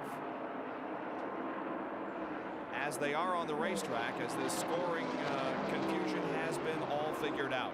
And all those 5 cars are on the lead lap. As a matter of fact, if the race were to end right now and all the cars keep running, Alex Kowicki would be the Winston Cup point leader after today, and Sterling Marlin would be the 2nd place car, because both Earnhardt and Waltrip have had some serious problems today and will finish far down when the day's over. That's right. Both of them are still on the racetrack, but both Earnhardt and Waltrip did have incidents with the wall earlier. And how about Rusty Wallace, who has won 2 races so far this year? Well, Rusty is another one of those guys who has had problems throughout the afternoon, and although he has been among the front runners, it doesn't appear as if this is going to be his day. Well, I don't know. He's still in front of Harry Gant, and how many laps? Kenny Martin, he is only 1 lap down right now. He's only 1 lap down. He's on the tail end of the lead lap, so if he can stay in front of Gant and the caution flag come out, we've seen Rusty Wallace win from 2-3 laps down. So he's still not out of it. Yeah, I'm perhaps a little premature in calling him out of the race, but it hasn't been as easy for him as it has been in some of the races that he's come from 2 laps down. Now we see 2 car. Here's Mark Martin, car number 6. He's running out in front of Rusty Wallace, and Rusty Wallace is in front of Harry Gant. So both of those fighting to keep themselves out in front, hoping for another caution that they can come all the way around and get back in the thick of this thing. They tell me that 2 laps until the tire rule, whatever tires that the competitors have on right now are 2 laps from now, that's the tires that they must end the race on. So they can't switch back and forth from Hoosier to Goodyear anymore. In the last 100 miles of a race like this has to be on the same tire. You can't change tires in the last. You can't change brands of tires in the last 100 laps competition. So in one more lap, that rule will go into effect. I think Harry has run Goodyears all today, hasn't he? Yeah. I don't think he has changed brands of tires. He started on the Goodyear, and I think he has stayed on them all day, and they certainly have worked well for him. There's the Darrell Waltrip car that doesn't look even like a race car behind Harry. Darrell got caught between the wall and Phil Parsons early in the race, lost several laps. So we could definitely have a scramble of the Winston Cup points at the conclusion of this race. If Ron Osterlund is watching out in California today, I just saw your car go down pit road for another. That's the Hut Strickland number 57 car. Made an unscheduled stop on the back straightaway. Well, Jack Arute is down in the Bodine pit with another report on the tires. Jack? Well, this tire rule, now that it's gone into effect, is a good deal for guys like Alan Kowicki that are on Goodyears, and a good deal for a guy like Jeff Bodine that's on Hoosiers. Now, remember, we told you many of the teams had equal sets of tires. Well, what Waddell Wilson has done now is he's totally divested himself of the Goodyears because he didn't use them, and you know who was the recipient of most of them? Not a Hendrick car, but Alan Kowicki. Kowicki now has enough Goodyears, hopefully, to go the distance, and if you take a look over here, also having enough Hoosiers to go the distance is Jeff Bodine. So it worked out mutually beneficial for both teams. That's a pretty neat deal. They just traded. He took Kowicki's Hoosiers and Kowicki took his Goodyear. That's a good deal. There are 8 cars on the lead lap. We showed you 5 of them. Gant, Jeff, Bill Elliott, Greg Sachs, and Sterling Marlin. The other 3 cars on the lead lap are the 28 of Davey Allison and the 6 of Mark Martin and the 27 of Rusty Wallace. And we see Rusty Wallace. We saw the white car just in. That's Harry Gant, the leader in that green and white skull car. And right up in front of him, we saw the white car, number 27. That's Rusty Wallace and Mark Martin right in front of him. And those guys are pedaling as hard as they can pedal to stay in this lead lap.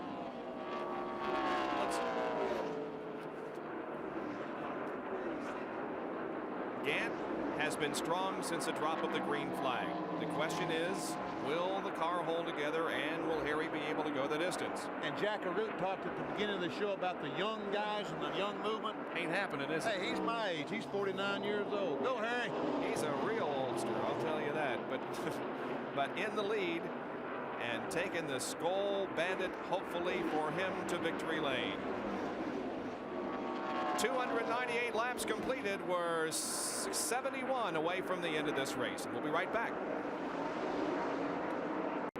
Bob Jenkins along with Ned Jarrett, Benny Parsons, Jack Arute, and Dr. Jerry Punch back at Darlington, where Harry Gant and the number 33 Skoal Bandit leads the TranSouth 500. Here's the best battle on the racetrack. It's for 5th spot. Sterling Marlin has that spot right now, the number 94 car, but Davey Allison is right behind him. And look at the 3rd car there. Now, he, needless to say, is not on the lead lap. He's down many, many laps because he hit the wall right there a few laps ago, in fact, quite a while ago, and had to come in for some costly repairs. But nevertheless, Dale Earnhardt is struggling along out there and picking up as many Winston Cup points as he possibly can. But this battle between Sterling Marlin and Davey Allison has gotten quite heated just in the last few laps. It has. In fact, they touched not too many laps ago and got a little bit sideways, but they straightened them out pretty quick and keep at it. Now here comes Davey Allison down on the inside. He's going to try to make a move on Sterling Marlin. Maybe not this time. For those of you who are tuning into ESPN in hopes of seeing the Lipton Players Challenge Tennis from Florida, that will be on right after our conclusion of this race. It is running longer than we had anticipated. Whoop, there's Davey Allison, and he takes over 5th spot now from Sterling Marlin. We're running longer than we had anticipated because we were under yellow quite a while NASCAR answered some scoring questions that arose on pit road. It's amazing that Richard Childers and that crew could fix Earnhardt's car good enough after he hit the wall as hard as he did. He's out there passing the 5th and 6th place guys. Now, that's amazing. Childers and those guys must really know exactly how the car is set or something to be able to do that. But Benny, they have laid out in their pits a complete set of steering and everything ready to bolt on that car, and I'm sure that it's already been adjusted. They probably had it on the race car, set the car up, took it back off, and then laid it out there piece by piece, and then they can just mold it on there, and the car's set up good then. And another good battle going on for 7th position as Rusty Wallace in the 27 car just passed Mark Martin, the number 6 car, and Rusty now has 7th. And there is Harry Gant, however, sneaking up on these two drivers to try to put them a lap down. That's why Rusty had to get by, because Mark Martin... Oh, and Rusty in the wall. Has a tough time bringing it off the wall. I think he just got into the corner too hard that time. He might have had a tire going down, but I believe he just got in there a little bit too hard. He went a lap down. Now then, how much damage did he do? That's the question. Is he going to come in the pits or not? I don't think so. Is any sheet metal? Yes, he is. Here comes Rusty after scraping the wall between turns 1 and 2, and Rusty Wallace has fought back gallantly today, but things just don't seem to be going right for him. Jackaroot is in his pits. Well, Rusty Wallace brings the wounded car down onto pit road, and it looks like they're going to the outside where he hit the wall. Barry Dodson working the jack, getting it up. Jimmy Maycar working on the right front. He's got that off. They're trying to pull away the sheet metal from the right front where he wanged the wall with Whitney, and Whitney is a little bit wounded, but they've completed the work, and Wallace is away in 16.5 seconds. Jack, it didn't look like there was too much damage. There is certainly some scraping alongside the car where he hit the wall, but it didn't look like it was bashed in too much. It looked like going into the sun, maybe looking in the rearview mirror a little bit to see where Harry Gant was, and he just got in there a little bit too high and a little bit too hard.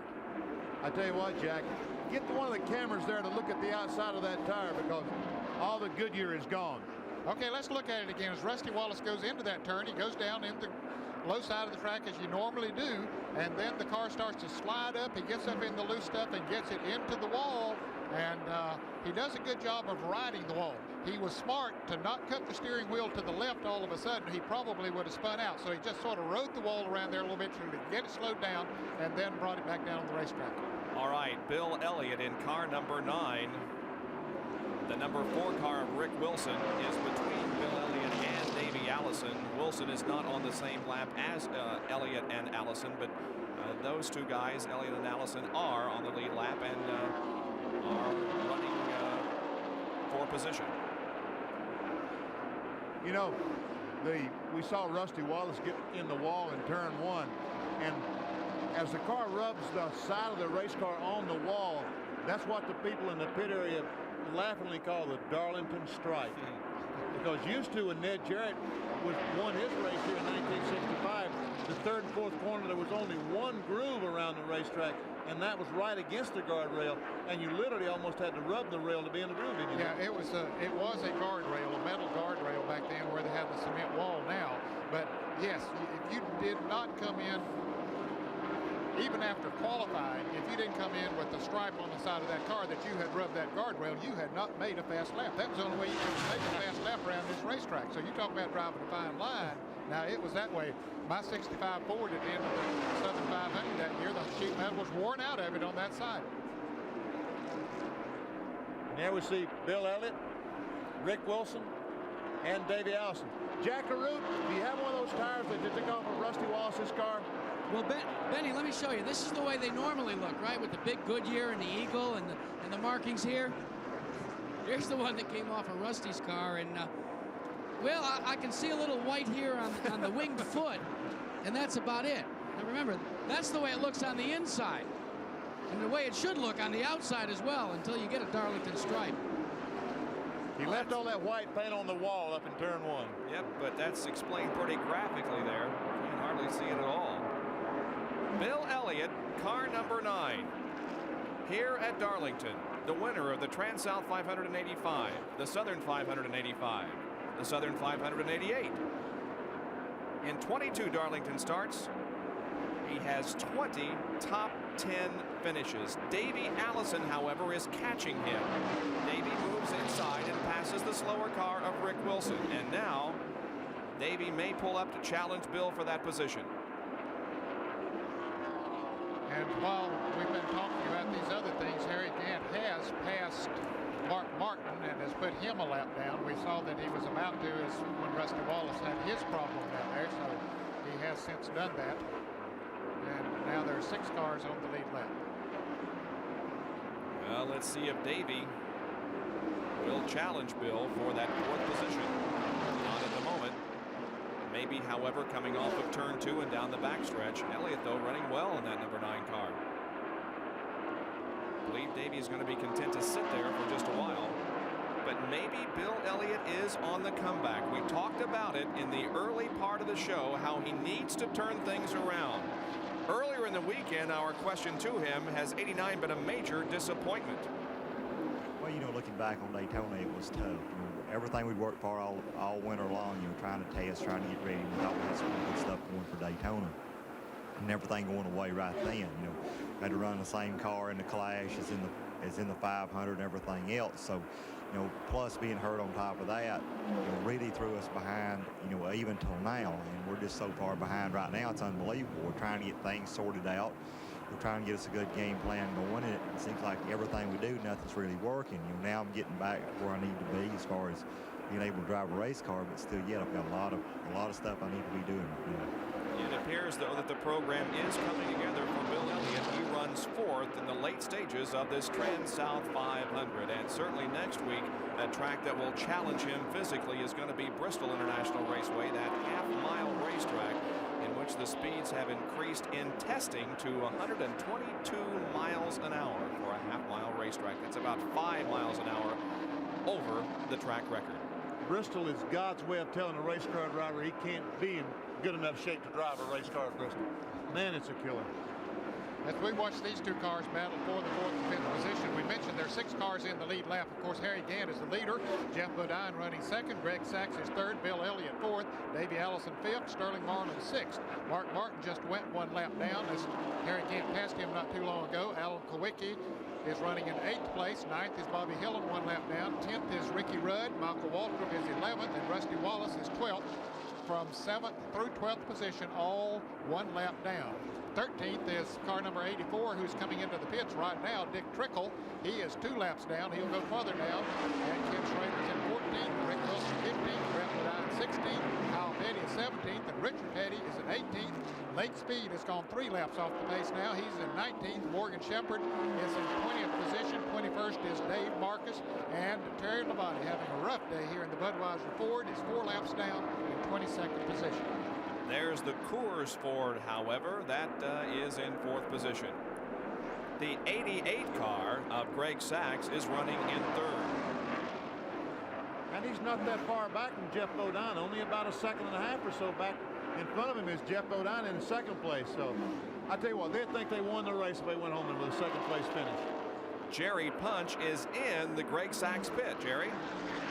Well, indeed they would, Benny Parsons. You know, they've had a lot of tough luck in this Crisco team, the Crisco Pontiac, owned by Buddy Baker and Danny Shipp. But the big difference to the team, a few weeks ago, they added this man right here, Suitcase Jake Elder, the man who has been around a long time, and no one knows how to set up a car for Darlington better than Jake Elder, and he has done a yeoman's job. They qualified back in 16th spot, but Jake Elder has done an outstanding job. They are excited about having him on board, and I think Greg Sachs is going to be thanking his lucky stars right now, running 2nd or running 3rd, actually, and running very, very well in the last 45 laps to go. You can see there that he has had a top 10 finish earlier this year, so this could be his 2nd. He was 8th at Rockingham in the race that we televised for you. We saw J.C. Elder. When I won the TranSouth 500, he was the crew chief that set my car up. And Jerry Punch, you're right. He knows how to set up a car for Darlington. As we watched Jeff Bodine, I don't see the tire smoke that I saw just a moment ago, so he's probably running a little bit slower and not spinning the tires or pushing as bad as he was a moment ago. Notice a little bit of tire smoke at times, but not all the time. Jeff in 2nd position.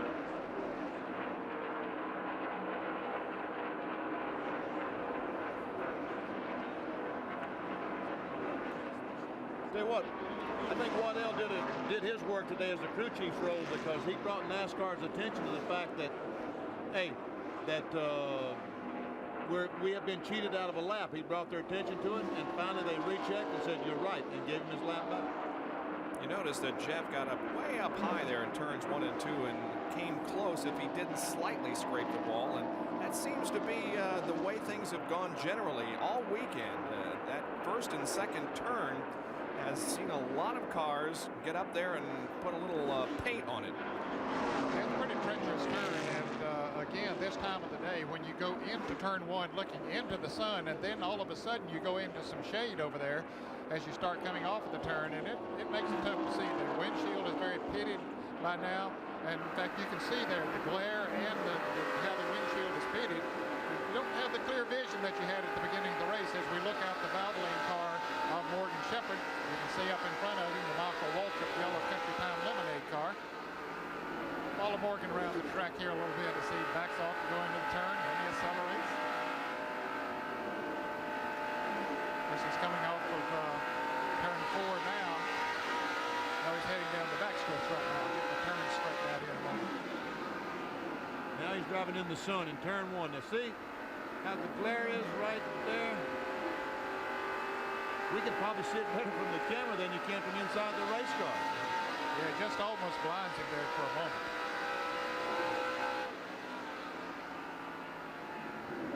Harry Gant, car number 33, leads the TranSouth 500 with 324 laps completed.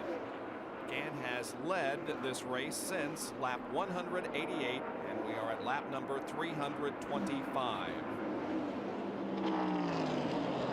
The top 10 as we take another break here at Darlington will show you that Harry Gant is in the lead. Second is Bodine, third Sachs, fourth Elliott, and in fifth spot is Davey Allison.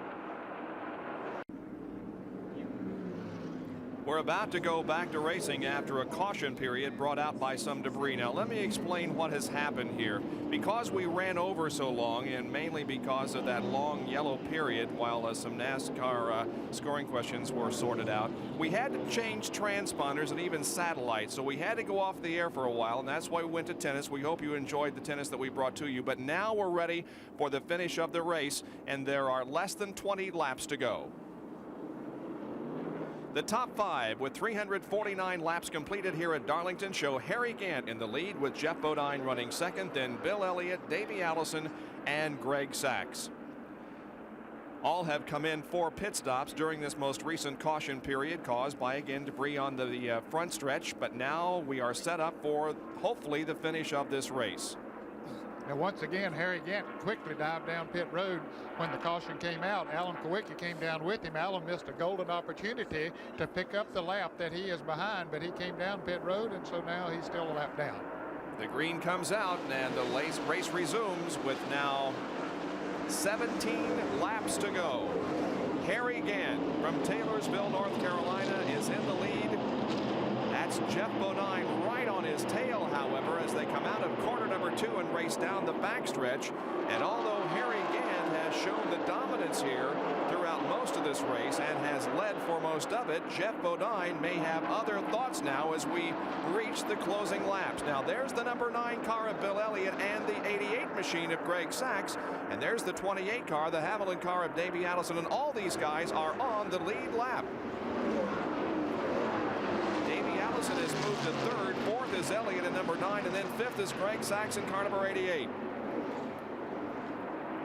Well, Harry Gant has certainly been dominant for the last couple of 100 miles in this race, and now he's pulled away a little bit from Jeff Bodine as we see the battle for the 4th and 5th positions between Bill Elliott, who's running 4th, and Greg Sachs in car number 88 running in the 5th position.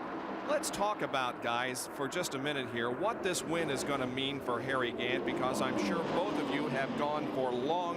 Oh, and Greg Sachs is in trouble, hitting the wall in turn 1 and gets nailed by another car. Hard contact. Everybody spinning and slamming into each other as they go into the turn. Apparently a lot of oil put down by Greg Sachs' car, plus the blindness going into that turn. The fact that the sun is in their eyes, and you can see the Greg Sachs car in the center of the screen. I think that's a Kenny Schrader car that hit Greg Sachs. I can't tell. He's up in the... Yes, it is Kenny Schrader. And there was another car there in the middle of the racetrack that also was involved. Boy, Greg Sachs, look at that car. You can see him moving around in there. He apparently is okay, but that car took a real serious hit. And there is Ken Schrader, who also went hard into the wall and into Sachs. Hope that Kenny is okay. And the entire field of cars is going down on the apron of the racetrack because there's so much debris up where those cars made the collision. And we see Schrader jumping out of his car and getting out of there. Yeah, glad to see that. He took a shot. sure did. He hit Sachs hard and apparently got back into the wall as well. And before that accident occurred, you can see the left side of that car, and the paint had almost been entirely taken off anyway, and now there's considerably more damage than that. Right, here's a replay. Okay, Greg Sachs moves down to the inside. You can see the smoke. He knew he had trouble right then. He moved down to the inside of the racetrack and slid back up in front of Ken Schrader. Then we see other cars coming. There's, I believe, Ricky Rudd's car going. I believe Ricky got through there. I think that's Kyle Petty that stopped in. I don't know who that is on the inside. I think Kyle Petty was also involved in the accident. Okay, the number 8 car, Bobby Hillen Jr. was involved, as was Rick Wilson in car number 42 and Kyle Petty. Another angle replay of the crash. Here comes the hitting, and watch the yellow car. Rudd slams on the brakes and slides all the way through. There's Hillen. No, that's Dick Trickle. Yeah. And Rick Wilson also made contact with, I believe, Greg Sachs as he came spinning down into turn number 1. Here's how it looked from Morgan Shepherd's point of view. The Valvoline Pontiac, he sees the smoke in front of him, trying to get his car slowed down, and you can see that there's just not much that he can see as he goes into that turn. Then he loses vision completely. Now he sees another car come in front of him, and he tries to go high on the racetrack, trying to find a clear spot. There's Rick Wilson spinning on the inside of him. And he made it through. Yep. Geared her down. You can see him put it up into third gear as he went into that turn. Here's Greg Sachs walking, and Kenny Schrader walking back up through there. Of course, Greg telling him what happened.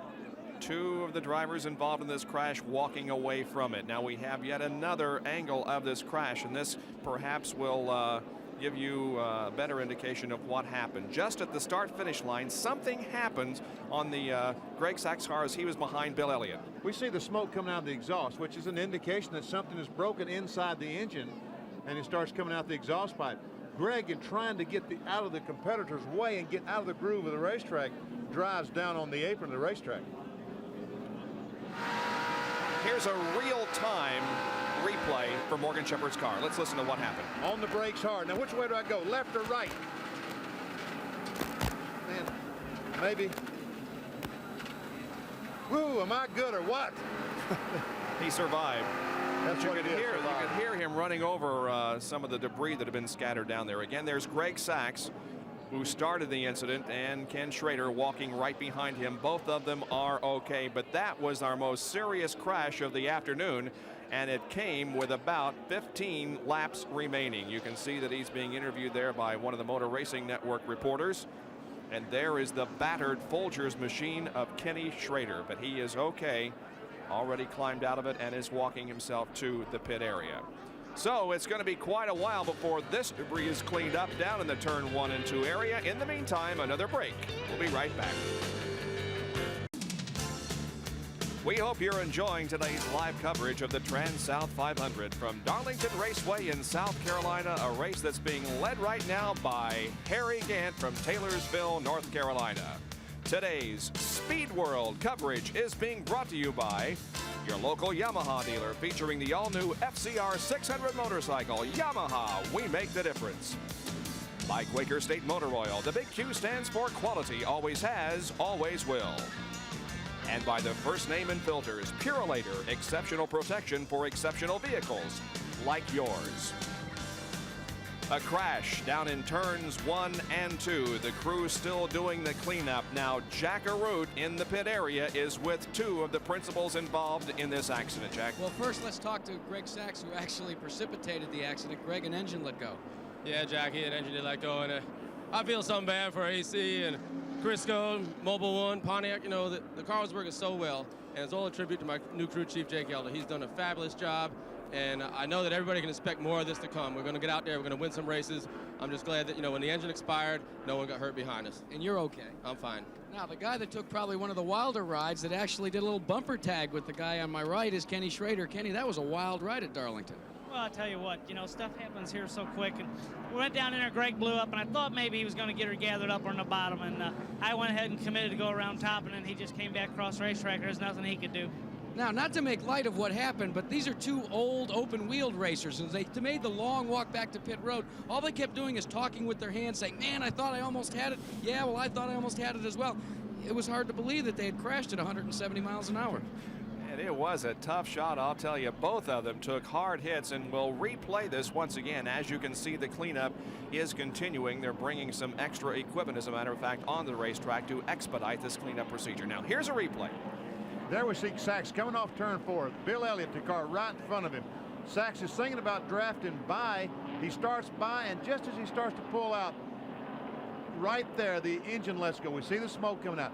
He moves down to the bottom of the racetrack, and he's going too fast when he gets down in the grit. Plus, there might have been some oil that did get under the wheels. He shoots back across the racetrack, directly in front of Ken Schrader, who had no place to go. And we see Kyle Petty gets tagged. That's not Kyle, that's Rick Wilson. I believe it was Rick Wilson. Yeah, he went sliding through and got hit a couple of times. But Kyle Petty was also involved in it. The stopped car nearest to us was Kyle Petty. And there is his car now. Is it on the hook going back into the garage area? So some drivers that were having some very good runs here this afternoon are out of it now as a result of this accident. And we get down near the end of this race, Bob. There's only about less than 10 laps to go. Well, just as that accident was occurring, I was about to ask both of you guys what this race means to Harry Gant. You probably both have been involved in long dry spells in which you didn't win a race for 2-3 years, and now Harry Gant appears to be in a position to win for the first time since 1985. Is he going to be an easier person to get along with, you think, Ned? Well, you know, it's been amazing how Harry Gant has handled the situation over those years. All of the disappointments that he's had, he still has been an easy person to talk with. But I'll tell you one thing that it'll do for his team, it puts them on the winner's circle plan. And that means a lot of dollars. Hey, that's right. I had forgotten all about that, but you're right. It's worth about $7,000 for the remaining 25 races of the year. So that's nothing to sneeze at. But Harry Gant personally, yes, because I'm sure that when he had all the troubles the last couple of years, not just last year, but the year before that, when he had all those troubles, people looked at Harry Gant and said, he's too old to drive a race car. He can't drive a race car. Why don't he quit? Never going to win again. Never going to win again. I'm sure they're saying the same things about Richard Petty. And I know that Richard Petty, the relief that he's going to feel when he wins 201. Yeah, and you know, while the people were saying that about Harry Gant, he was going out there on Saturday afternoon and winning some of those Busch Grand National races. So he was still proving that he could drive a race car.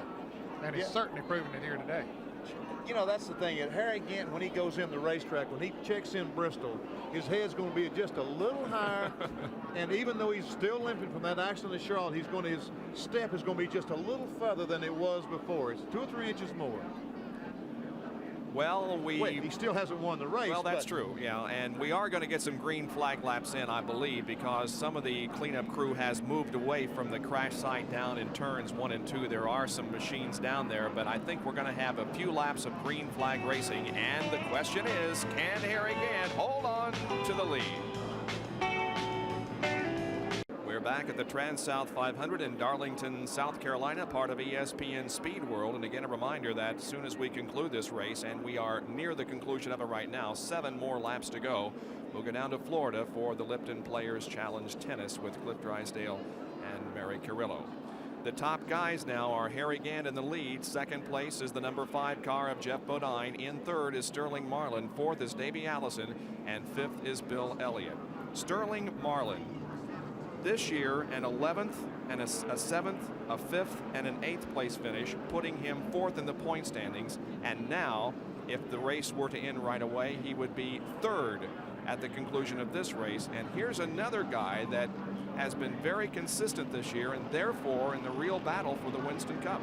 Yeah, new sponsor on the car, Sunoco sponsoring that car this year. He has a new crew chief. As a matter of fact, he and Greg Sachs traded crew chiefs. It wasn't planned that way, but it worked out that way. Jake Elder was a crew chief on Sterling Marlin's car at the beginning of the year.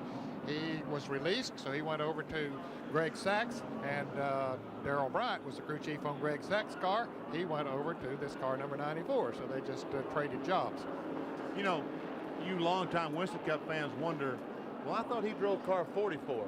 He did last year. You see the number 94 on the car. That has something to do with the octane of the gasoline in Sunoco or something. That's why they changed them. A new higher octane gasoline was introduced, and it has 94 octane, and therefore that's the reason why the 94 is on the side of the car. Jeff Bodine, meanwhile, is in the second position, and Waddell Wilson, the crew chief on this car, is with our Jackaroot. Well, WW got the scoring all straightened out. Now can you get the lead straightened out? I mean, do you have enough with Jeff Bodine to take over this lead? No, I'll tell you, Harry's car has really run good all day, going through the corners and down the straightaway, and he's on the good years, and from, you know, when they give us a green, I know that they're going to be tough. We're on the Hoosiers, which they fit our car better, and that's the reason we're on them. But it takes a few laps for them to come in, and right now we're hoping to hold off the cars behind us. So really, he's going to try and settle for second, but the man that's in the pit crew and has been with him all day that hopes that they'll score their first win is Jerry Punch. Doc, take it away. Well, I'm with Andy Petrie. This young man grew up about 15 miles from Harry Gant's home and grew up watching Harry run the short tracks at Hickory and worshiping this guy. And now he's a crew chief for Harry Gant. And Andy, you can't be too upset about all these caution laps, can you?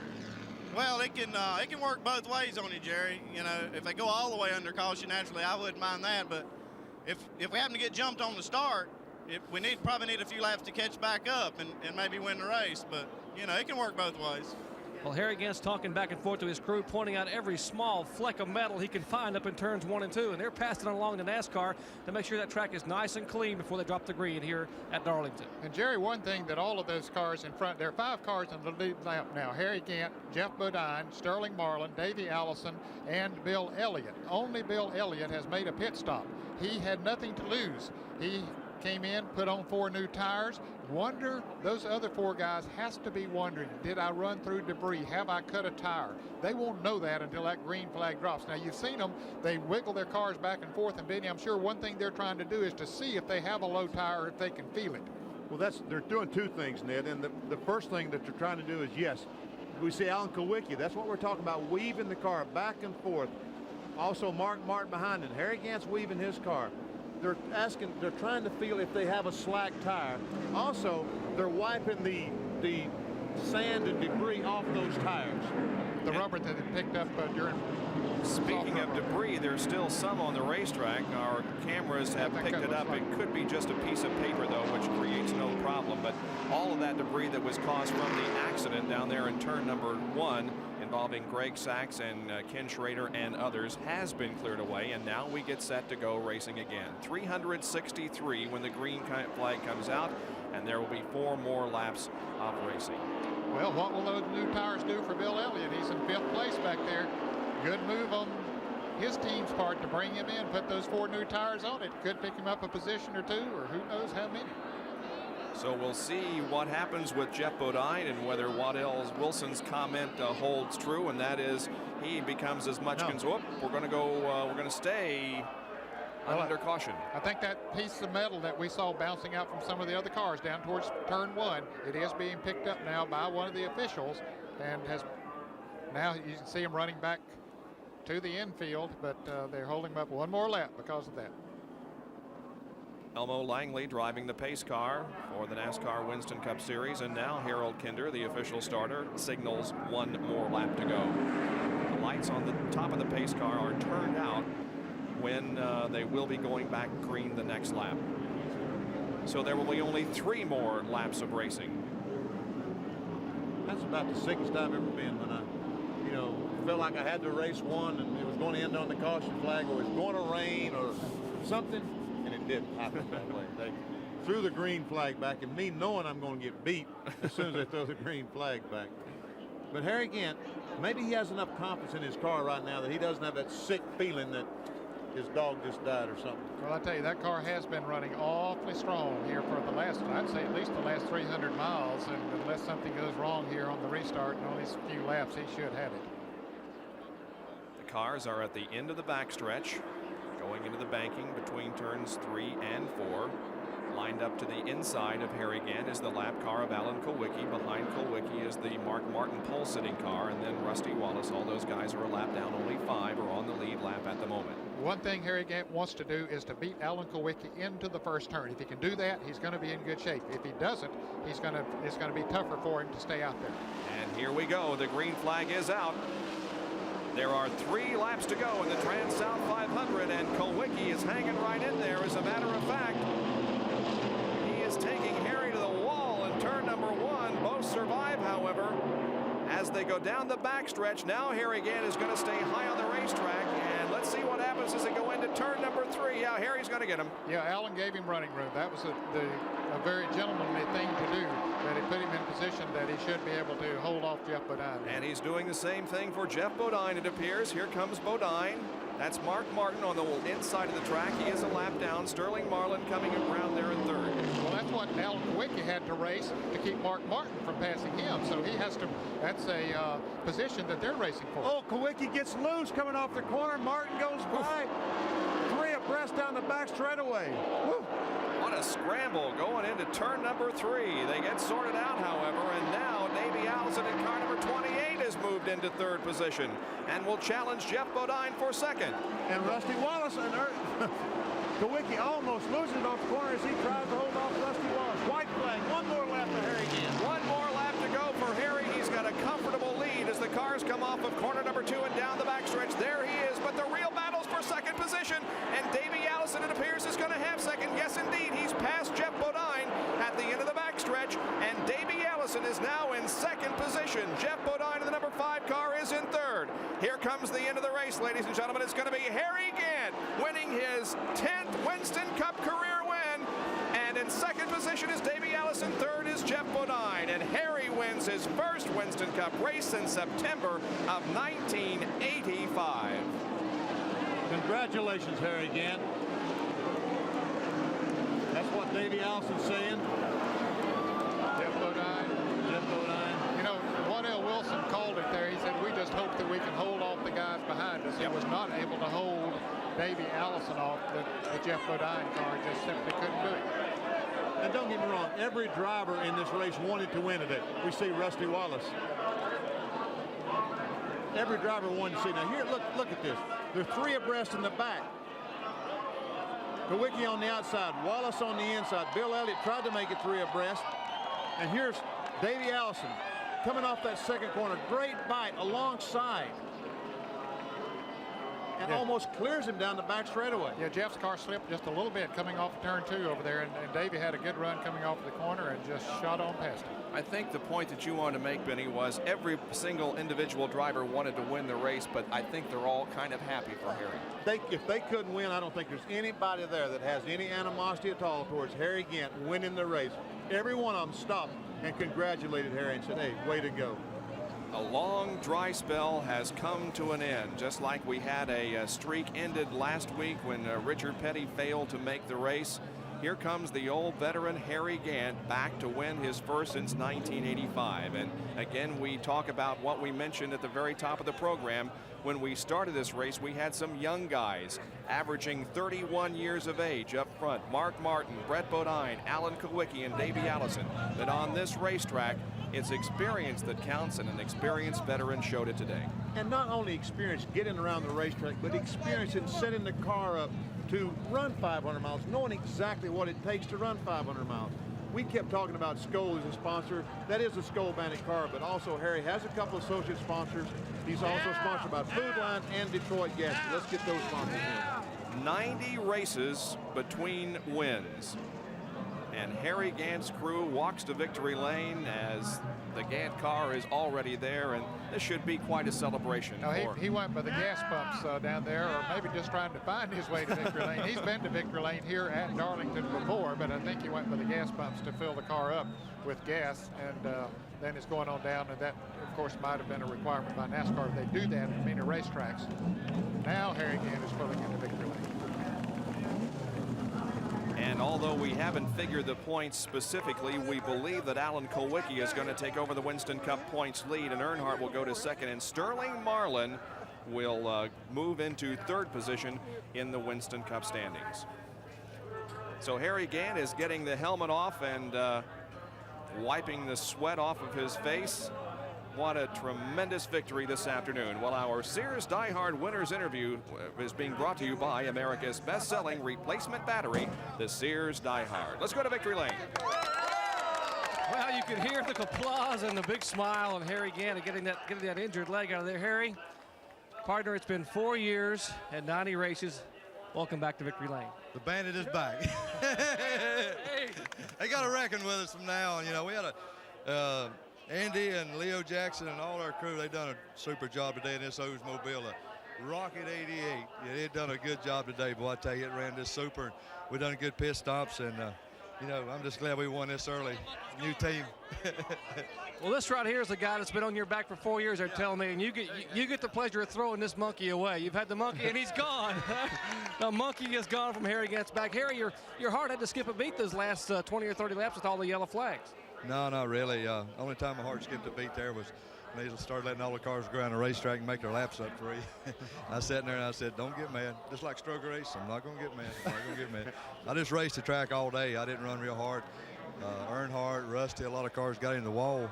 And I just stayed down a little way from the wall and I tried to save the tires. The trick today was saving the tires. And, you know, Andy had the right setup on the car. And, you know, we got to thank Oldsmobile, Skoll, and Detroit Gaskets. And Goodyear done a good job here today. And we're tickled with them, too.